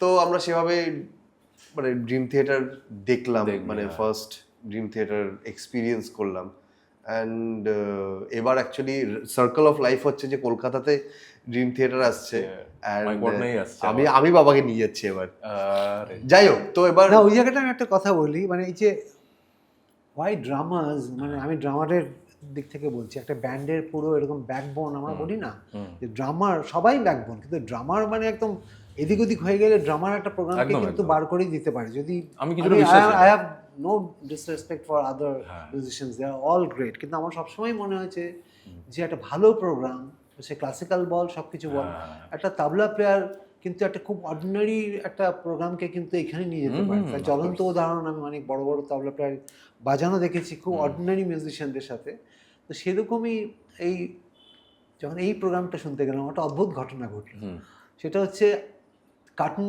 raising band কে ছিল বিগ এলফ এবার বিগ এলফ যেটা করছে সেটা তো আমি ওপেনিং ছিল 3টে ব্যান্ড যারা আমরা জানতাম না টিকিটের নাম লেখা ছিল না কিন্তু খালি ড্রিম থিয়েটার লেখা ছিল আর গেটস ওপেন এট 6 PM আমি আর বাবা 4টে পৌঁছে গেলাম বাবাকে বললাম যে আই ডোন্ট কেয়ার আমি আগে গিয়ে চাদর পেতে বসে থাকবো আমরা প্রথম ঢুকবো তো ঠিক আছে আমরা 4টার সময় গিয়ে পৌঁছেছি গিয়ে দেখলাম যে আগের রাত্রির থেকে লোকেরা ঘর করে বসে আর আমি তো কালচারটা জানি না মানে আমার লাইফের প্রথম কনসার্ট কিন্তু ড্রিম থিয়েটার আচ্ছা তার আগে আমি কোনো বড় ব্যান্ডের কনসার্ট দেখিনি মানে আমি তার আগে কলকাতায় কনসার্ট দেখেছি মানে আমি ক্যাকটাস দেখেছি লক্ষ্মী ছাড়া দেখেছি ফসেলস দেখেছি চন্দ্রবিন্দু মানে এনাদের বড় কনসার্ট দেখেছি আমাদের এখানে কলেজ ফেস্টিভ্যালে বাট বাইরের ব্যান্ড আমি আগে জীবনেও দেখিনি তো ফার্স্ট আমি ড্রিম থিয়েটার শুনে বড় হয়েছি আর আমার লাইফে প্রথম অ্যাক্ট আমি দেখছি Dream Theater so it just মানে emotionally that was very overwhelming তো আমরা যখন গেছি টিকিটে ওপেনিং ব্যান্ডের নাম লেখা ছিল না আমরা গিয়ে শুনছি 3টে ওপেনিং ব্যান্ড আছে আমার তো মাথা গরম হয়ে গেছে 3টে ব্যান্ড আমাকে শুনতে হবে তারপরে ড্রিম থিয়েটার আসবে but the 3 bands were Nightwish Big Elf and Opeth আবার তুমি যেটা বলছো সেটা বিগ এলফের গল্প যেটা মাইক পটনে চলে এসেছিল বিগ এলফ হ্যাঁ এবার বিগ এলফ ওপেথ নাম লেখা ছিল না এদের নাম লেখা ছিল না এটা ওপেনিং অ্যাক্ট ছিল ওপেনিং অ্যাক্ট আমার যে জায়গাটা বলার আমি তো এদের ব্যান্ড এত শুনিনি আমি ড্রিম থিয়েটার গোপাল শুনিয়েছে এবার এই যে ওপেথ বলে যে ব্যান্ডটা যে গান বাজনাটা করছে সেই গান বাজনা ও এনজয় করছে আমি বুঝতেই পারছি না ওরকম গলা করে কি সব হচ্ছে ওটা নাইটউইশ ছিল সব নামগুলো যাই হোক যেটা হচ্ছে সেটা আমি খুব বুঝতে পারছি না কিন্তু যেটা হলো ওরা একটা গানের জন্য মাইক পটনয় গান big elf like a feature random আর চলেই না মাইক পটনয় আর আমি আর বাবা তো একদম মানে হাত পা কাঁপতে শুরু করে এটা তো এক্সপেক্ট করে বুঝতে পারছিস তো হঠাৎ বলছে and for the next song we have a special guest we present Mike Portnoy, আর পুরো অডিয়েন্স মানে কেউ না মানে এভরিওয়ানস লাইক এবার মাইক, এবার বলো। কিন্তু যেটা বলার জন, যেটা আমার সেম গান আমার সেদিনের টেক, যে একটা ব্যান্ড হচ্ছে যেটা আমার ভালো লাগছিল না, আমি তো কোনো ব্যান্ডের গান শুনিনি, ওই এদের গান আর কি, এই লোকটা যখন এলো বাজালো, মেড আ ডিফারেন্স। ব্যাস পুরো ব্যান্ডটা আমাকে আমার শুনতে ইচ্ছে করছে, ব্যান্ডটা পুরো আলাদা হয়ে গেল, পুরো কালারটা আলাদা হয়ে গেল। এবং তারপরে যেটা হলো সেটা তো হিস্ট্রি, মানে ওরকম একটা লাইভ শো দেখা, মানে ড্রিম থিয়েটারের গল্প তো হলো, এবার আবার তোর দিকে চলে আসি, সেটা তো গুগলের একটা হলো। তারপরে কিছু বলতে চাস বল? মানে আমার জার্নি জিজ্ঞেস করছিল তো। হ্যাঁ, বল। না আমার আর কিছু, বেসিক্যালি ও যখন সেম টাইমে রকনের ওই আমি যেটা বলছিলাম ফেজে আমি দেখছিলাম বাকি মিউজিশিয়ানরাও ভালো ভালো ভালো বলিউড আর্টিস্টের সাথে বাজাচ্ছেন, বাট আমার সারাক্ষণই মানে আমার সেটা কখনো অতটা ওরম ফিলিং হয়নি, বিকজ আমি always wanted to do my own music. আমার ফোকাস সবসময় ছিল যে আমি অরিজিনাল মিউজিক করতে চাই। I want to be known for things that I play, so that someday how I picked up Dream Theater, একটা বাচ্চা ছেলে আমার গান তুলবে, আমার ড্রাম পার্টস তুলবে, অনেকে মানে হয় না মানে আমাদের কি অনেকে তোলে সেটা এখনো। হ্যাঁ মানে আমি বলছি সেটাই, মানে আমার মানে সারাক্ষণ প্রচেষ্টা যে, তো ওই টাইমটাতে আমি অ্যাকচুয়ালি মানে সাফায়ার বাজাতে শুরু করলাম, গণেশ টকিজের সাথে বাজাতে শুরু করলাম। এবার because of Ganesh talkies what happened, Ganesh talkies started at a time 2012, তখন পারিয়ালদা বাজাতো গণেশ টকিজে। তারপরে যেটা হলো পারিয়ালদা ছেড়ে দিল, ডোডোদা জয়েন করলো। এবার ডোডোদাও জয়েন করে খুব তাড়াতাড়ি ডোডোদা left because you had to go for job to Pune. So আমাকে রণ জিজ্ঞেস করলো যে ভাই অবভিয়াসলি এখন আমার তোর কথাই আমার মানে মাথায় ঘুরছিল, তুই বাজাবি? 100% ভাই, তোর সাথে বাজাবো, মানে বাড়ির মানে ভাইদের সাথে বাজাবো, মানে বাড়ির সিন। আর ওই টাইমটা খুব ইন্টারেস্টিং ছিল, সব ফেস্টিভ্যালস হতে শুরু করলো হঠাৎ ইন্ডিয়াতে, NH7 উইকেন্ডার হতে শুরু করলো, যেটা মানে ধরো আগে হতো না।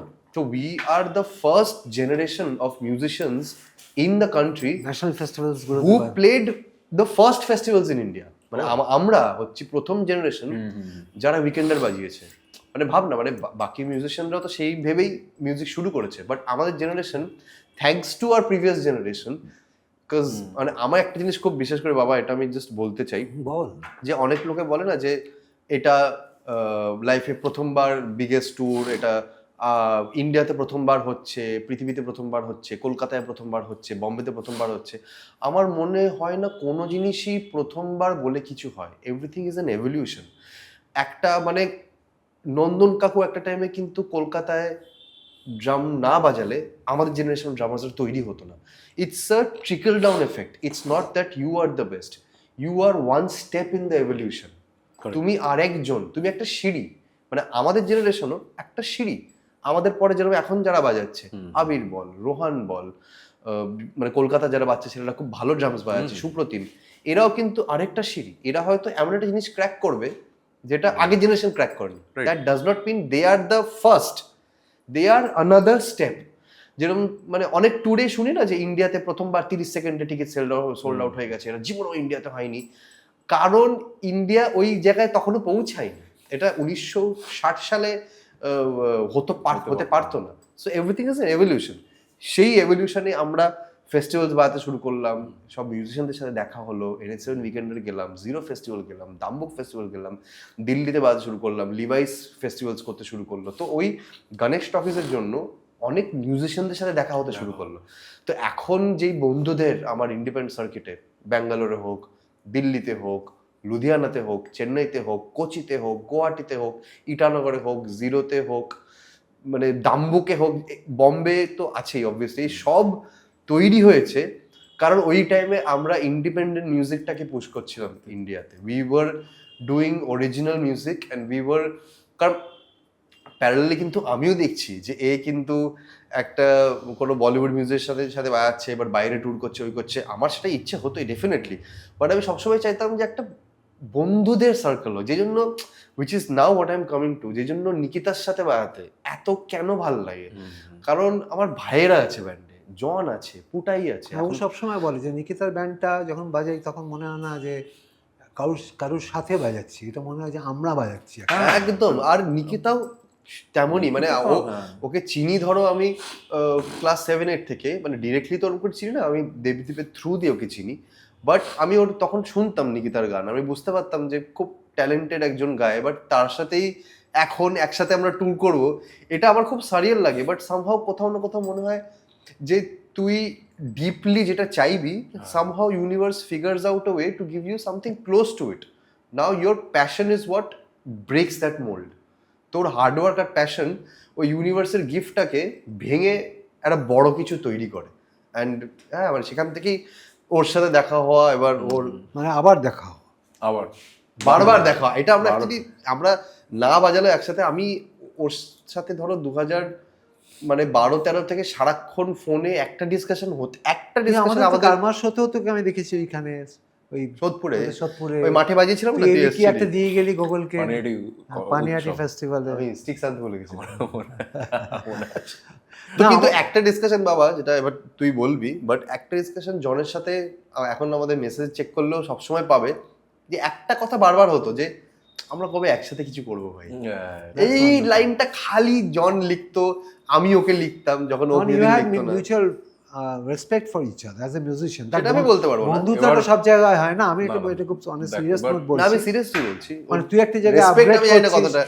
আপগ্রেড করছিস, তুই যেটা ভাবছিস চিন্তা করছিস সেটাকে একটা জায়গায় পৌঁছে দেওয়ার জন্য তো তোর কো মিউজিশিয়ান তো সেই লেভেলের দরকার। Correct. সেখানে সম্বিত ভীষণ ভালো, বা অন্য যারা যারা বাজাচ্ছে তোর ব্যান্ডে তারা সব ভালো বন্ধু, কিন্তু একদম। তুই যেটা চিন্তা করছিস সেই জায়গাটাকে পৌঁছে দেওয়ার জন্য তো সেই হুম। ক্যালিবারটা তো দরকার। সুতরাং আমি এটা বুঝি, সেটা বলবার দরকার নেই যে তোরা মানে দুজনকে মিউজিক্যালি কমপ্লিমেন্ট করিস। একদম। এখন ব্যাপার হচ্ছে যে আমাদের সময় অতি কম, এখন হাতে বেশি সময় নেই, সুতরাং একটু তাড়াহুড়ো করে আমাকে যেতে হবে। তোর অনেক ফেজ আছে আমি জানি, তুই আমাকে খালি একজনের কথা বল, because we are all very কি বলবো proud and biased about that very guy which is Arijit Singh. Arijit Singh এর সাথে তোর অ্যাসোসিয়েশনটা কিভাবে হলো, আর তোর musical contribution to his band কি, এটা একটু বল। আমি একটু প্রিফেস করে বলছি so that the transition is easier. ওই যেখানে আমি শেষ করলাম যে আমি রঘুর সাথে আমার দেখা হলো, Raghu I Dixit, have to mention about Raghu definitely, কারণ অ্যাজ আই সেড আমি এত লোককে মেসেজ করতাম আর ইমেলস করতাম, তার মধ্যে রঘুকেও খুব করতাম। রঘু দেখে আমাকে রিপ্লাই করতো। এই গল্পটাও আমাদের কলকাতায় আসছে 15 নভেম্বর, যদি কেউ শো দেখতে যাও they will hear this story because he says it in every show. আমি ওকে খুব স্প্যাম করতাম মেসেজ করে, আমি কাজ করতে গিয়ে আপনার সাথে বাজাতে আমি ওনাকে NH7 দেখেছিলাম। দেন হি রেসপন্ডেড ব্যাক বাই সেইং কি আমি একটা টিকিট পাঠাচ্ছি, কালকেই ব্যাঙ্গালোর এসো, এবং যদি তুমি ভালো না বাজাও which you are saying that you do, কারণ তোমার ভিডিওতে দেখেছি, তাহলে একটু বিপদ আছে তোমার। দেন আমাকে ডাকলো টিকিট দিয়ে, আমি গেছি। উনিও তখন শেফ বলে একটা সিনেমার প্রমোশন করে বম্বে থেকে ফিরে আমাকে ওনার বাড়ি নিয়ে গিয়ে একটা ঘরের মধ্যে ঢুকিয়ে, ওখানে প্রচুর ইনস্ট্রুমেন্ট ছিল, চারাঙ্গো, ব্যাঞ্জো, লাইক প্রপার ব্লু গ্রাস ব্যাঞ্জো, নাইলন স্ট্রিং, ইউকেলেলে, ম্যান্ডোলা এসব। তো বললো আমার গিটার প্লেয়ার চাই না, আমার ব্যান্ডে একটা ভালো গিটার প্লেয়ার আছে, you have to figure out this instrument because there is a movie we are doing, Koode বলে, অঞ্জলি মেননের আই থিঙ্ক মালায়ালি একটা মুভি ছিল, ব্রিলিয়েন্ট মুভি, সেটার BGM করতে হবে। সো ওটা কোনোভাবে একটা শিখে রঘুর সাথে কাজ স্টার্ট হলো। রঘুর সাথে কাজ করতে করতে রঘুর ব্যান্ডেও আমি ঢুকলাম, মানে রঘু দীক্ষিত প্রজেক্টে। আর Raghu has always been like মানে আমার ফ্যামিলির এক্সটেনশন আর কি, মানে he has guided me through literally everything. মানে ইনভয়েস কী করে বানাতে হয়, আমার ফার্স্ট ইনভয়েসটা রঘুর বাড়িতে, মানে আমাদের ইমেলে আছে, আমাকে বলেছে ইনভয়েস পাঠাতে প্রথম কাজের। বলছে আমি কি ইনভয়েসটা কী আবার, বলছে আমার পাঠাতে হবে তো, আমি তো পয়সা দেবো তোমাকে। তো ইনভয়েস আমি একটা মাইক্রোসফট ওয়ার্ডে লিখে দিয়েছি একটা, জন পল এত টাকা, তো সেটা লিখে আমার কাছে হাউ কিউট রেখে দিয়েছি ওটা। Then he taught me literally everything step by step, কী করবো না করবো। ওই করতে করতে রঘুর ব্যান্ডে বায়াতে আমি হঠাৎ ছেড়ে দিই ব্যান্ডটা, বিকজ আমার খুব স্যাচুরেটেড হয়ে গেছিলো তখন, যে মানে আর এত ট্রাভেল হচ্ছে, আমি একটু বাড়ি শিখতো ছিলাম। তো যখন ছেড়ে দিই তখন রঘুর সাথে আমার একটা সল্ট অ্যান্ড পেপার সম্পর্ক হয়ে যায়, যে কথাবার্তা বন্ধ হয়ে যায়। Raghu got angry and hurt at the same time. ছেড়ে দেওয়ার পর I was parallelly emailing, because টাকার ফ্লোটা বন্ধ হয়ে গেছে, সো মোমেন্টামে ছেড়ে দিয়েছি। I was emailing a lot of people as I do. তখন হঠাৎ করেই এই TM এজেন্সি থেকে ফোন করে বললো যে এরকম there is a Bollywood project who needs a guitar player, would you want to play? হ্যাঁ, whoever it is, I am there. Right now I need work. So বললো ঠিক আছে, this is Arijit Singh live. So he wants you to come to Bombay and see the rehearsals basically. So তখন অরিজিৎ তোর বাজনা শুনেছে কোথাও? Probably শুনে দে mutually decide. এবার আমি তো পার্টিও ছিলাম তখন, আমার তো একটা ইপিকে তখন থেকেই ছিল যেটা আমি সেন্ড করতে থাকছি আর কি, আমার যা আপডেটেড কাজকর্ম সব। তো they probably went through that and they called. তো আমি রিহার্সালে গেলাম বম্বেতে গিয়ে, তখন দর্শন দোষী বলে আমাদের common friend and an amazing drummer. তো দর্শন ওই শোটা ফিল ইন করছিল, আমি দেখলাম পুরো শোটা। বললে শোটা বাজাতে হবে না তোমাকে, তুমি জাস্ট দেখো। এবার তখন আমি অন্য কোথাও বাজাচ্ছি না, I had to really play properly, মানে বিকজ আমাকে ব্যান্ডটা ঢুকতেই হবে, বিকজ আর কোনো ব্যান্ডও নেই এমনিতে, আমাকে কাজটা পেতে হবে আমাকে। And it was an amazing set too, and I saw that very experimental Bollywood গানগুলো বেশ অন্যরকমভাবে করা হচ্ছে, মানে যেটা টিপিক্যালি শোনা যায় না, বেশ আলাদা। And there are like musicians across the planet who have been brought, and like মানে খুব রেয়ার ইনস্ট্রুমেন্টস প্লে হচ্ছে না। So it was obviously very fascinating thing. এবং তার আগে আমি ওই এমটিভি ওদের একটা কনসার্ট ছিল যেটা ইউটিউবে ওরা রিলিজ করে, ওই কনসার্টটা আমি আর আমার ফিয়ান্সে প্রিয়াঙ্কা আমরা গাড়িতে দেখতাম, because I really love the way they arrange their songs. It was nothing close to... They meaning? মানে অরিজিৎদের ব্যান্ড, so it was mainly Arijit and Sunny MR. তো ওরাই are like the creative head, they use to redesign and they still do, they change the whole set after 2 years. Same গান change হতেই থাকে। You hear the same song in different arrangements. তো আমি ওই ভার্সনটা যেটা ডিজিটালি রেকর্ডেড ছিল, ইট ওয়াজ, এখনও আমাকে শুনতে পারে, মানে প্রত্যেকটা গান is, and world music was the theme of the whole, world folk and world rock, যেটাই হোক। There were violin players coming from Nashville, there was Turkish instruments, there were nylon string flamenco players, and there were accordions, বুঝলি, মানে rehearse করতে না, সব ready হয়ে আসতো। মানে ওরা করেছে, তখন আমি তো জানি না, মানে আমি শোটা দেখেছি যে there are like some 50 musicians on stage, it's a huge band, মানে তোর দেখে বেসিক্যালি মানে এখন হানজিমারের মতো একটা ব্যাপার, এখন দেখলে অনেকটা মনে হবে it's a larger than life band, huge. আর of course it's sounding great also, কারণ গানগুলো মানে ওরমভাবে তুই শুনবি না, মানে যে গানটা হয়তো probably for our own taste of music হয়তো you might just skip in the list, you might just go back and see the live concert and like that song, এরকম একটা প্লেস। তো ওটা আমি এমনি ভালো লাগতো। এবার ও গিয়ে তখন শোটা দেখে দেন ইভেনচুয়ালি হি টোল্ড মি কি নেক্সট শো থেকে ইউ জয়েন বাজাও। এটা কোন ইয়ার? 2019 ডিসেম্বর, অ্যান্ড 2020 কোভিডের বছরে আই প্লেড 2 shows, একটা বম্বে আর এক কলকাতা, অ্যাকচুয়ালি ইকো পার্ক। তো ওই 2 তারিখ খুব ভালো মনে আছে, সব কাজকর্ম বন্ধ হয়ে গেল, ওই 2 তারিখে লাস্ট শোটা হলো। দেন ওটার পর একটা লম্বা গ্যাপ হলো, তারপর থেকে তো আমরা বাজাচ্ছি একসাথে। তারপরে ইউএস ট্যুর হলো, অ্যান্ড দেন ইন্ডিয়া। তুই এখন কার সাথে বাজাচ্ছিস মেনলি? এখন আমি নিকিতা আর অরিজিৎই করছি, বিকজ আমি আমার নিজের অ্যালবামটার জন্য একটু মানে ছেড়েছি কিছু ব্যান্ডস আর কি। হ্যাঁ, ওর এই তোর এই লাস্ট কাজের ব্যাপারটা নিয়ে কথা বলবো, যেখানে সমৃদ্ধ ইনভলভড আছে। হ্যাঁ হ্যাঁ, এগিয়ে। হ্যাঁ, তো তুই এখন তোর ব্যাপারটা একটু বল। আমি তো জানি, বাট তুই একটু বল যদি বলতে চাস কি ধরনের কাজ এমন কিছু বলতে তুই করছিস, আর কি ধরনের কাজ তুই করতে চাইছিস। আমার অ্যাকচুয়ালি প্লেইং উইথ ইওর অনেক দিন ধরেই অনেক আইডিয়াস ওদের সাথে বাজিয়ে, এত ভালো সব মিউজিশিয়ানদের সাথে বাজিয়ে, বাট ছোটবেলা থেকে আমার একটা জিনিস মনে হতো যে, যেটা আগেন ভেরি সিমিলার টু জন, যে নিজের কিছু গান, নিজের কিছু মিউজিক থাকা উচিত। তো অ্যাপার্ট ফ্রম জেনারেলি প্লেয়িং, কারণ একটা অদ্ভুত আনকমফোর্টেবল ভয়েস থাকে ভেতরে, যেটা হচ্ছে যে দ্য ইনফরমেশন একটু ওভারলোড হয়। মানে আমার খুব পার্সোনালি এটা হয় যে আমার, যে জন্য অনেক লোক জিজ্ঞেস করে এতগুলো ব্যান্ডে বাজাস কেন, ওটা আমি বাই চয়েস মানে করি না, ওটা মানে মানে আমাকে করতে হয় নেসেসিটি, নাহলে রাতে ঘুম হবে না টাইপের। কারণ মানে একটা পয়েন্ট অফ টাইমে এত রেওয়াজ করেছি একা ঘরে বন্ধ করে, কারণ আর কিছু ছিল না, মানে মানে না আমি মানে, কারণ সেদিক থেকে দেখতে গেলে আমি স্কুলেও অতটা ভালো করি না, তবলাও অত ভালো বাজাচ্ছি না। তো একটা হয় না, একটা আনকমফোর্টেবল এনভায়রনমেন্টের মধ্যে থাকতাম, যে একটা হতে চলেছে ডিসঅ্যাপয়েন্টমেন্ট হয়তো। তো I had something to prove to my self, which was drums. তো এখন সেটাই বেসিক্যালি, সেই জন্যে মানে এত জায়গায় বাজে, কারণ এক্সপ্রেস করতে চাই। এত মিউজিক শুনেছি, মিউট ম্যাথের সফটনেস, পেরিফেরির ড্রিম থিয়েটার, লিঙ্কিন পার্কের রেজ, হয় না, আবার ধর তোর কি বলবো, জন কোলট্রেন বা মাইলস ডেভিসের স্মুথনেস, ইন্টিগ্রেসি, সেই জন্য বাবার সাথে বাজানো, অমিত কাকুর সাথে বাজানো, একদম তোর সাথে বাজানো, এটা কিন্তু একটা ব্যাপার মানে এই জায়গাটা আমি ওকে একটু জিজ্ঞেস করি, তারপর তোর কাছে আসবো, কারণ দুটোই একই, কারণ ও আরেকটু অন্য ধরনের। আমার সাথে যখন বাজায়, ও বাজায় তখন তুই জানিস যে এখানে তাল, লয়, রাগ, অনেক হাই, অনেক ডিভিশনস, সে 13, 12, 14, 9 টয় নানান রকম চলছে, mostly brain brain brain, but there is lot of melody also. আমার ব্যান্ডের এটা হ্যাঁ, বাট ইটস নট অ্যাকচুয়ালি, আমি সরি, আমি কাট অফ করতে চাই, কার্মা ইজ ভেরি লেস, মানে কার্মা ইজ নট আ তাল or a tabla driven fusion band, যেটা মোস্টলি হয়ে যায়। একটা ফিউশন ব্যান্ড যে ক্রিয়েট করে মোস্টলি সেটা তার অ্যারাউন্ড হয়ে যায়। It happens to be like that. A lot of cases, in most cases, it becomes like that.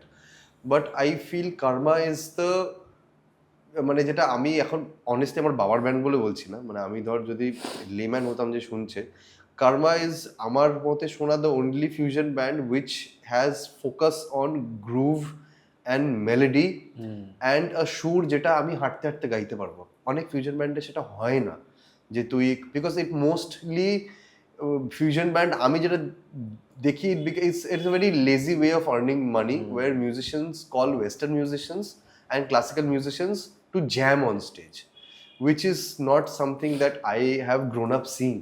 I have grown up seeing Karma practice for hours.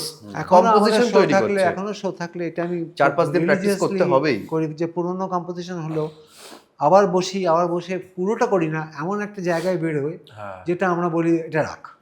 তো সেটা একটা নতুন, মানে একটা নতুনের স্বাদ চলতে থাকে, এটা আমি খুব রিলিজিয়াসলি করি, এবং ওরা সেটা জানে যে একটা শো হলে এটা হবে না, সেটা না। তুই আজকে আবার জাস্ট মানে মনে হলো, কারণ কার্মা ইজ নট, মানে আমি, মানে তুমি তোমার ঠিক আছে ক্রিয়েশন হতে পারে, but I don't feel Karma, কারণ আমি তো শুনে বড় হয়েছি, তুমি তৈরি করেছো, so I have a different perspective. মানে যে রান্না করে আর যে রান্না বানায় খায় না, দুটো আলাদা। মানে আমার জন্য Karma is the only melodious fusion band in the world where there is shanti in the music, there is peace in the music, at the same time there is energy, মানে শক্তি also in the music। হ্যাঁ, মানে দুটোই আছে, মানে একটা 7, 13, 9 হচ্ছে, but তুই কম্পোজিশনটা গাইতে পারবি, মানে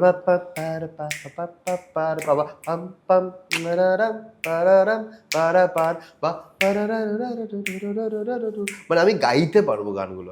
আমি জাস্ট একটা বিশাল কিছু সোলো বাজিয়ে দিলাম। না, তো এটাই বলছি যে তুই যখন, আর কার্মাতে বেসিস্ট আছে, মোস্ট ফিউশন ব্যান্ডে বেস থাকে না, which is a very যাই হোক, সেটা তোর সাপোর্ট। যাই হোক, এবার হচ্ছে আর ওই বেসিসদের সাথেই ম্যাক্সিমাম লাগে।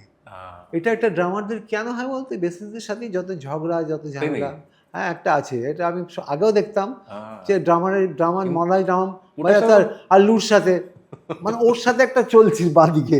আমার কিন্তু পুটার সাথে একদম হয় না, বাচ্চার সাথে তোর ভীষণ হয়। এটা বলতে গেলে মনেই পড়ছে যাবে। না। কিন্তু তুই আজকে আমাদের ব্যান্ডে বাজাচ্ছিস, তুই নীলাদ্রি বাজাচ্ছিস রেগুলারলি, ওয়ান্ডারফুল সেটা। তোদের দেখলাম আজকে নিতা আম্বানিতে, আমি সামনে বসে গ্র্যান্ড থিয়েটারে, তোরা বাজালি, এরকম একটা huge, he actually played the biggest gig. তুই এত ভালো সোলো বাজিয়েছিস ওই দিন, আর সম্বিত, তোরা সবাই বাজিয়েছিস। তো এটা হলো, তারপরে then you are playing with Nikita, you are playing with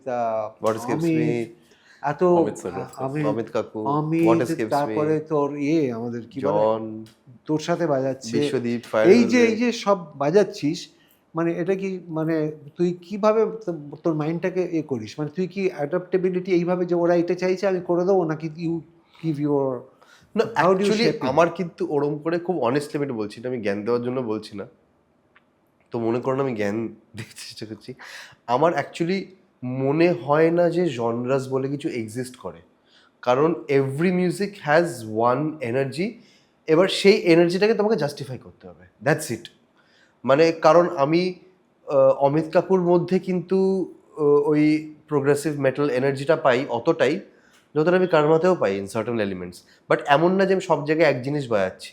its because তুমি আমাকে যেই প্রশ্নটা করবে আমি সেইভাবে উত্তরটা দেব, বাট আমার সামহাও প্রত্যেক উত্তরের মধ্যে কিন্তু তুমি একটা উত্তরের লিঙ্ক পাবে, মানে সব কথার মধ্যে। না, কিন্তু কাকে কি উত্তর দিচ্ছিস এই জায়গাটা খুব ইম্পর্টেন্ট। তুই বল জন, অরিজিৎ তোকে যে প্রশ্ন করবে, আমি তোকে যে প্রশ্ন করব, তোর উত্তর কি যদি একরকম হয়, মানে ও যেটা বলতে চাইছে, ধর একটা মিউজিক ওরিয়েন্টেডই কিছু বলতে চাইছে, বা তোর ব্যান্ডের যে কেউ একটা কিছু জিজ্ঞেস, যে গিটার বাজায়, সে একটা প্রশ্ন যখন করবে, তো তোর উত্তর কি একই হবে? তোর তা উত্তর আমার জন্য একরকম হবে, ওর জন্য একরকম হবে না? রাইট, হ্যাঁ, টেলার্ড হবে ওটা। একটু টেলার তো হবে, যাতে আমি বুঝতে পারি কিন্তু কত অবধি তুই বলবি। তুই এমন একটা কিছু বললি যে না, মাথার উপর দিয়ে চলে গেল, বা তুই আজ সম্বিতের সাথে যে ল্যাঙ্গুয়েজে কথা বলবি, তুই আমার সাথে সেই ল্যাঙ্গুয়েজে কথা বলবি না। তো সেটাই আমি বলছি, যখন তুই এতগুলো লোকের সাথে, তুই কার কার সাথে এখন বাজাচ্ছিস? মেইনলি তো এই দুটো, অরিজিৎ আর নিকিতাই এখন করছে। আর যে আর আমরা আমাদের ব্যান্ডটা নিয়ে হ্যাঁ, তোদের ব্যান্ডটার সম্বন্ধে একটু বল। এটাই ওই অ্যালবামটা যেটা মানে এত বছর পর যেটা বলছিল, আমাদের টেক্সটে সবসময় কথা হতো, আর ও বলতো বরাবরই যে তোর গানগুলো রিলিজ কর, বিকজ ওকে আমি কয়েকটা শুনেছি, মানে ও মানে তুমি তো অরিজিৎদার গানটা শোনোনি? ওটা শুনিনি, কিন্তু আমি অনেকেরই শঙ্কর মহাদেবনজি, তুমি শঙ্করজির গানটা শুনেছো? মানে এক্সেলেন্ট। তুমি বারিজাসি গানটাও শোনোনি? তোর এখন এতগুলো লোকের সাথে বাজাচ্ছিস, you are doing a excellent job, and all my best wishes for whatever you do. ওকেও বলছি, খুব সিরিয়াসলি ফোকাস থাক। ওকে সবসময় আমি বলি একটা কথা, তোকেও বলছি যে আজকের দিনে দাঁড়িয়ে এটাকে আবার জ্ঞান ভাবিস না, যে ওকে আমি সবসময় বলি যে এই সিনে টিকে থাকতে গেলে একটা টিকে থাকার ব্যাপার আছে। তো মানে সেটা প্রফেশনালি হতে পারে, নাও হতে পারে, মানে সেটা প্রফেশনালি হলো না তো কী হলো, মানে হলো তো ভালো, না হলেও ঠিক আছে, কিন্তু you being a musician, you always should sound different.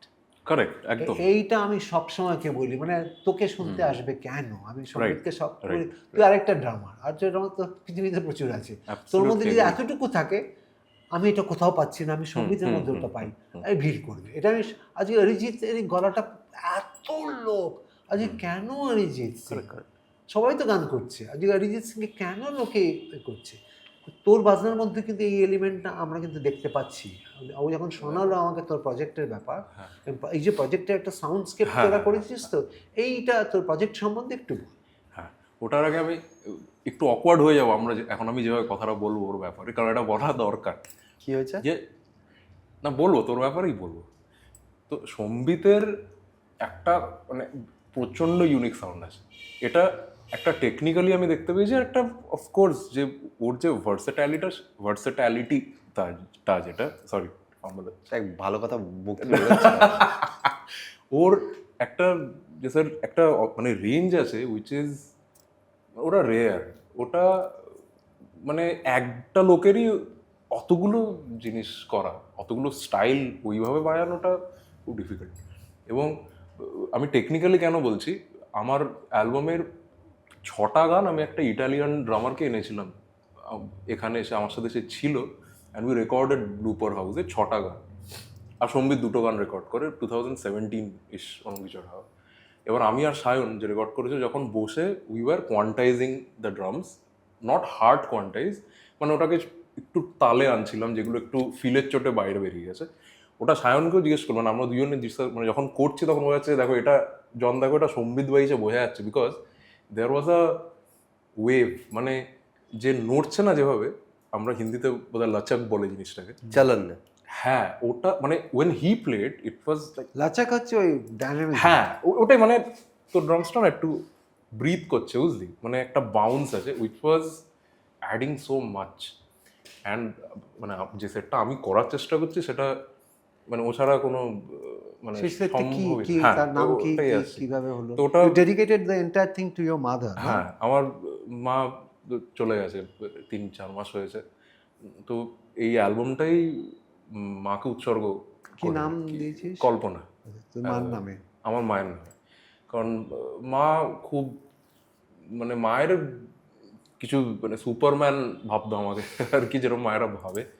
তো মা আমাকে নিয়ে একটু, আর মা খুব বেশি উত্তেজিত হতো না কোনো কিছুতে, মানে মা গান বাজনা তো বুঝতো না টেকনিক্যালি, কিন্তু আমার কথা বলার লোক কম জীবনে, মাকে বাবাকে কি সব দেখাতাম, সব ইনস্টাগ্রামে স্টোরি ফরি, যে কেউ যদি সেলফি নিয়েছে তাহলে সেটাও দেখাতাম, মায় দেখো বলছে তোর সাথে সেলফি নিচ্ছে কি ব্যাপার, মানে তো বিশাল ব্যাপার, তার মানে তো একটা বিশাল, মানে এরকম বলতো। কিন্তু তখন মানে এটা বলেই বলতো যে কিছু হয়নি, কিন্তু এখন মানে বেশি বেশি মাথায় নিও না।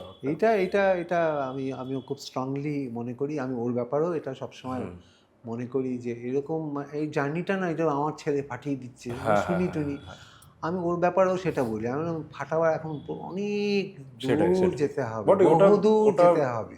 কাইন্ড অফ হরাইজনের মতো নেই হয়তো এন্ডটা। তো মা খুব মানে ওগুলো দেখে মা সবসময় বলতো আমাকে যে এর পরে আরো বড় হবে, আরো বড় হতে হবে, অনেক বড় হতে হবে, অনেক বড় হতে হবে। এবার সে মানে যার সাথেই যখনই বাজিয়ে এসেছি খুশি, কারণ আমাদের একটা কোথাও বাজানো মানে মা ভাবছে যে ছেলে একটু স্টেবল হচ্ছে, ছেলে আরেকটু পাকা হচ্ছে, বা ঠিক আছে now he can take care of himself, এরকম একটা মা বাবাদের যেটা থাকে। বাট সেটা প্যারালি মানে মায়ের লাস্ট যেটুকু মনে আছে আমার, মা তখন বিছানায় আর কি, মাকে যা দেখিয়েছি তখন যে মা দেখো এই লাস্ট ইয়েটা হয়েছে, তখন সে চশমা পরেই মাথায় এরমভাবে হাত দিয়ে যে অনেক করতে হবে, অনেক করতে হবে, এটা ভুলিস না কোনোদিনও। না ওটা ভুলি মানে এটা খুব ইম্পর্টেন্ট, খুব ইম্পর্টেন্ট কথা উনি বলে গেছেন। হ্যাঁ, ওটা তো ভোলা সম্ভবই না আমার পক্ষে। কারণ এবার কি হয়েছে, মা আমার অ্যালবামের ব্যাপারটা জানতো, যে মা জানতো যে আমি নিজের গান যেটা অনেক দিন ধরে বানাচ্ছিলাম, মাকে বলতাম মা দেখো বাজাচ্ছি তো সব জায়গায়, এবং বেস্ট পার্ট হচ্ছে সব জায়গার থেকে শিখেছি আমি, মানে আমি পুরোটাই মাঠে শিখেছি, ট্রেনিং হয়েছে আমার, কিন্তু আসল শেখাটা হয়েছে by playing wrong and by actually making grave mistakes. মানে সেটাতে মেন শেখাটা কেন বলতো, পিছনে চাপটা এসছে, বুঝতে পেরেছিস, মানে কিছু করার নেই এখন। And one of the things that I follow, because since আমাদের পরিবারে গান বাজনার কেউ নেই, তো I have always said yes to everyone, mostly যে বলেছে বায়াতে কোথাও মানে হ্যাঁ আমি আছি। সো সেখান থেকে শিখে মানে এবার একটা ভেতরে মনে হতো যে মানে একটা আউটবার্স্ট লাগবে for whatever has been accumulated inside. কোন ইয়ারে এটা? ওই 2016-17 টাইপ। তখন আমি আমার ওই পুরোনো স্টুডিওটায় বসে I use to right my own songs, right মানে রিফ রেকর্ড করছি, ওটাকে এডিট করে একটা গানের স্ট্রাকচার বানিয়ে ওকেই বোধহয় প্রথম মানে ব্রাদার প্রথমেই বোধহয় ওকেই, কারণ খুব কারোর সাথে খুব একটা কথাবার্তা আমার ছিল না, ওকে পাঠিয়েছিলাম, বলছি এসব করছি তো একদিন তোকে রেকর্ড করবো, বলছে হ্যাঁ কর। তো বাড়িতে গিয়েও রিহার্সাল করলাম, মনে আছে ভিডিওগুলো আছে এখন। তো ওইভাবে আমার নিজের একটা মানে অ্যালবাম করবো প্রথমে ঠিক ছিল না, নিজের গান করে লকডাউনে অনেকের সাথে কোলাবোরেট করলাম, জিনো, তারপরে আর প্রচুর বিদেশি অনেক লোকের সাথে কোলাবোরেট করলাম, আছে ভিডিওসগুলো সব। থমাস ল্যাং আছে তোর অ্যালবামে? থমাস ল্যাং তো এখন এই অ্যালবামে, বাট লাইক তখন তোর সাথে আমরা ভিডিও করেছি, কুমারন করেছি, হালুয়া, জিনো, অভিষেক, দর্শন, হালুয়া বলছে, হালুয়া চিনি, অভিষেক আমরা হালুয়া বলি। তারপরে হংকং থেকে একটা ড্রামার ছিল, ইটালি একটা বেস প্লেয়ার ছিল কার্লোস বলে, অনেক আর্টিস্টের সাথে করেছিলাম। করে এবার মনে হলো যে এবার একটু কংক্রিট করে একটু সিস্টেমে আনি, তখন ওই অ্যালবামটা মানে 8টা গান মিলে একটা বানাচ্ছিল, সেটা মা জানতো, বাবাও জানতো। বলছি মা এটা হচ্ছে আমার নামে একটা হবে, মানে এটা আমার নিজের একটা মিউজিক, দেখো সবসময় বাজাচ্ছি। মা বললো যে ঠিক আছে আরো করতে হবে এটা, আর মানে মা তো বুঝতো না কিছু, কিন্তু শি উড জাস্ট কি মানে তোকে অনেক বড় দেখতে চাইছে। হ্যাঁ, এটাই মানে ভিশনটা মানে তোকে, মানে তোর মা জানেন বোধহয়, ভেতর থেকে ফিল করছেন যে এই ছেলে অনেক দূর যাবে, এবং সেটাকে পুশ করা। হ্যাঁ, আমার মুখে ওরম বলতো না, পাশে আমি একদিন শুনতে পাচ্ছি কেউ এসছে বলছে আমার ছেলে হচ্ছে মিউজিক ইঞ্জিনিয়ার ভাব।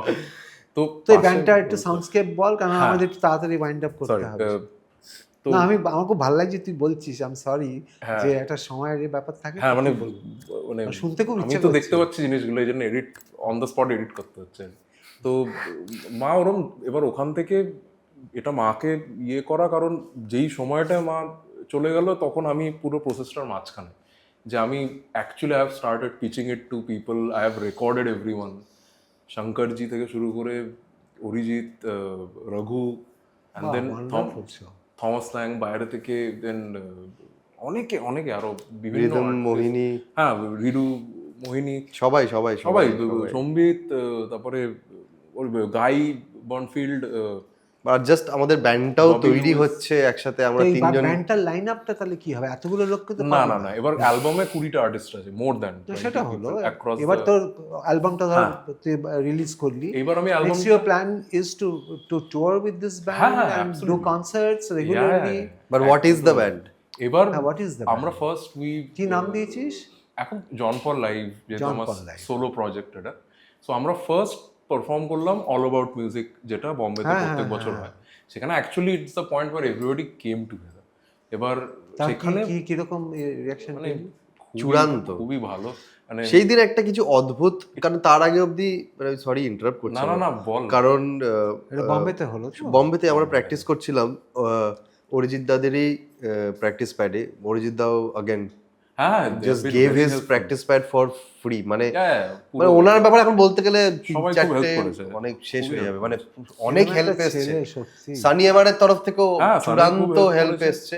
তো আমি যেটাতে আসছিলাম, তো আমরা প্র্যাকটিস করছি, এভরিথিং ইজ গেটিং রেডি, পুটাইয়ের খুব শরীর খারাপ হয়ে গেল।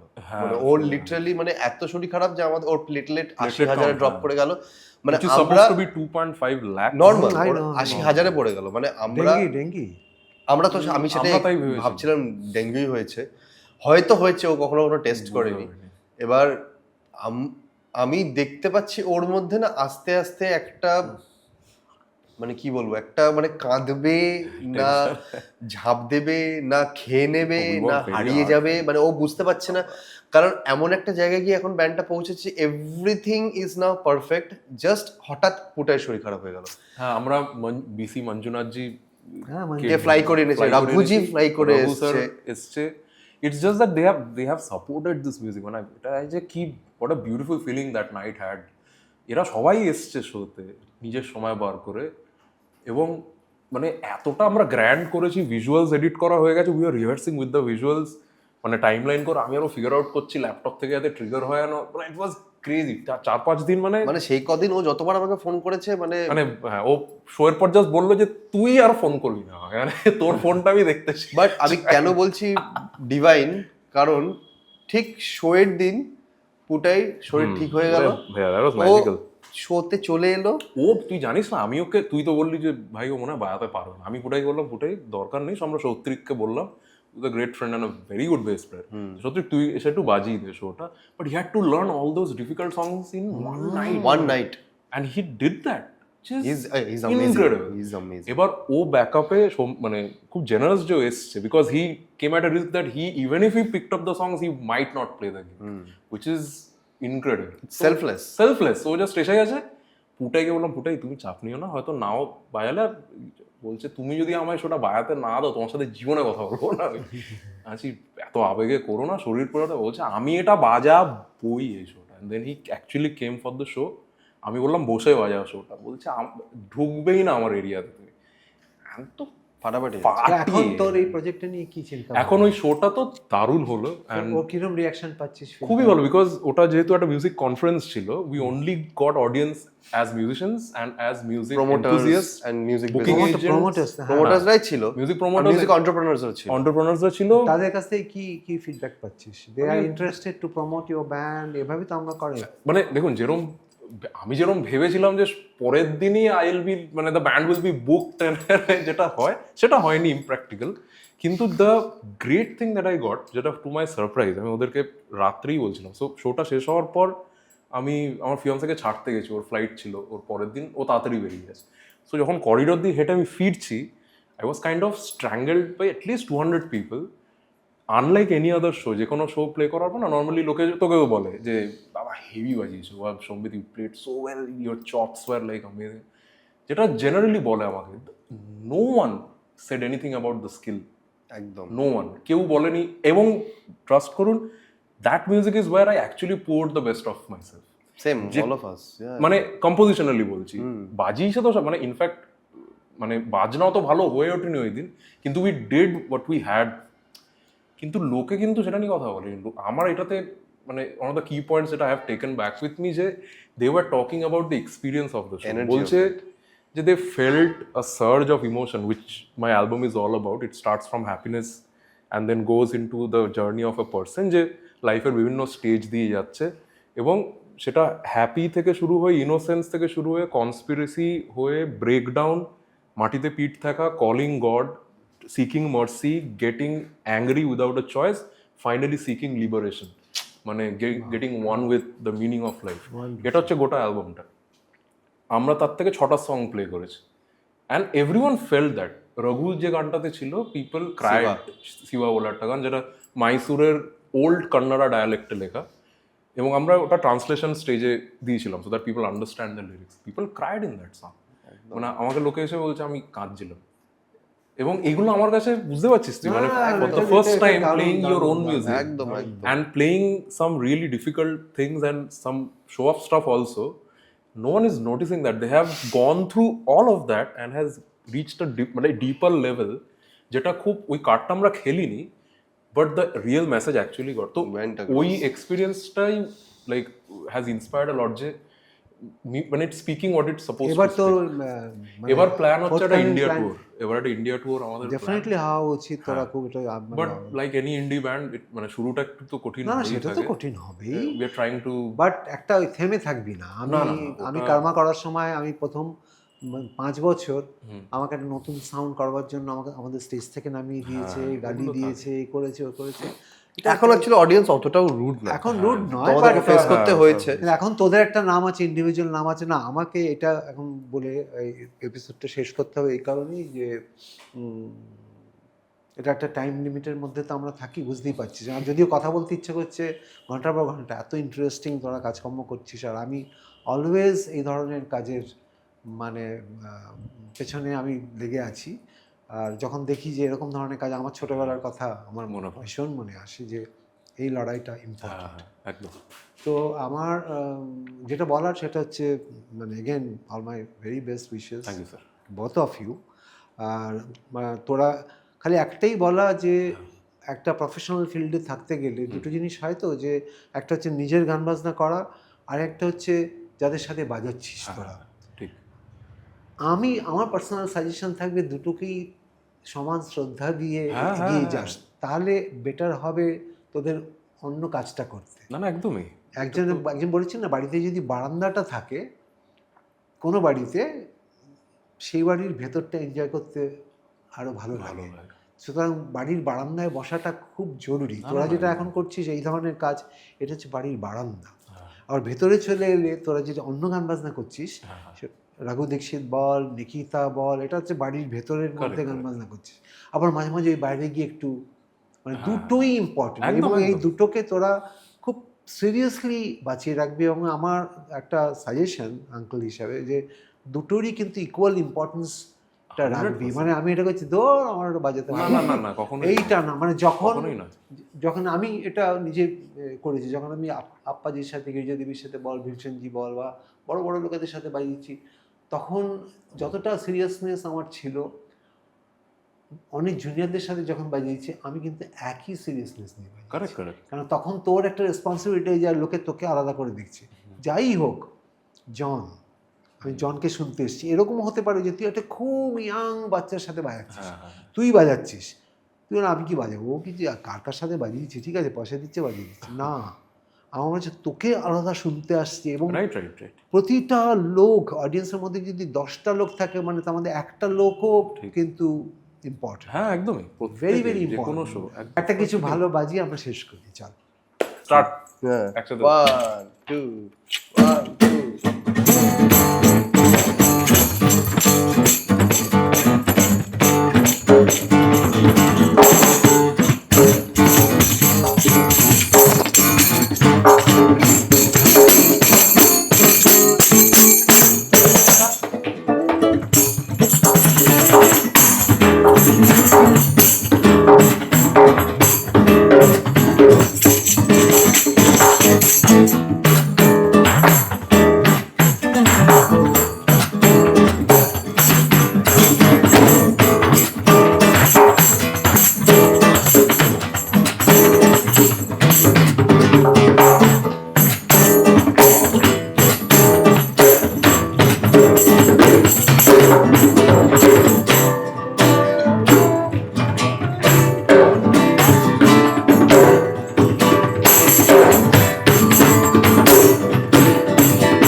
এই ভার্সনটা বার করতে বাবারে, হবে। বাড়াবাড়ি।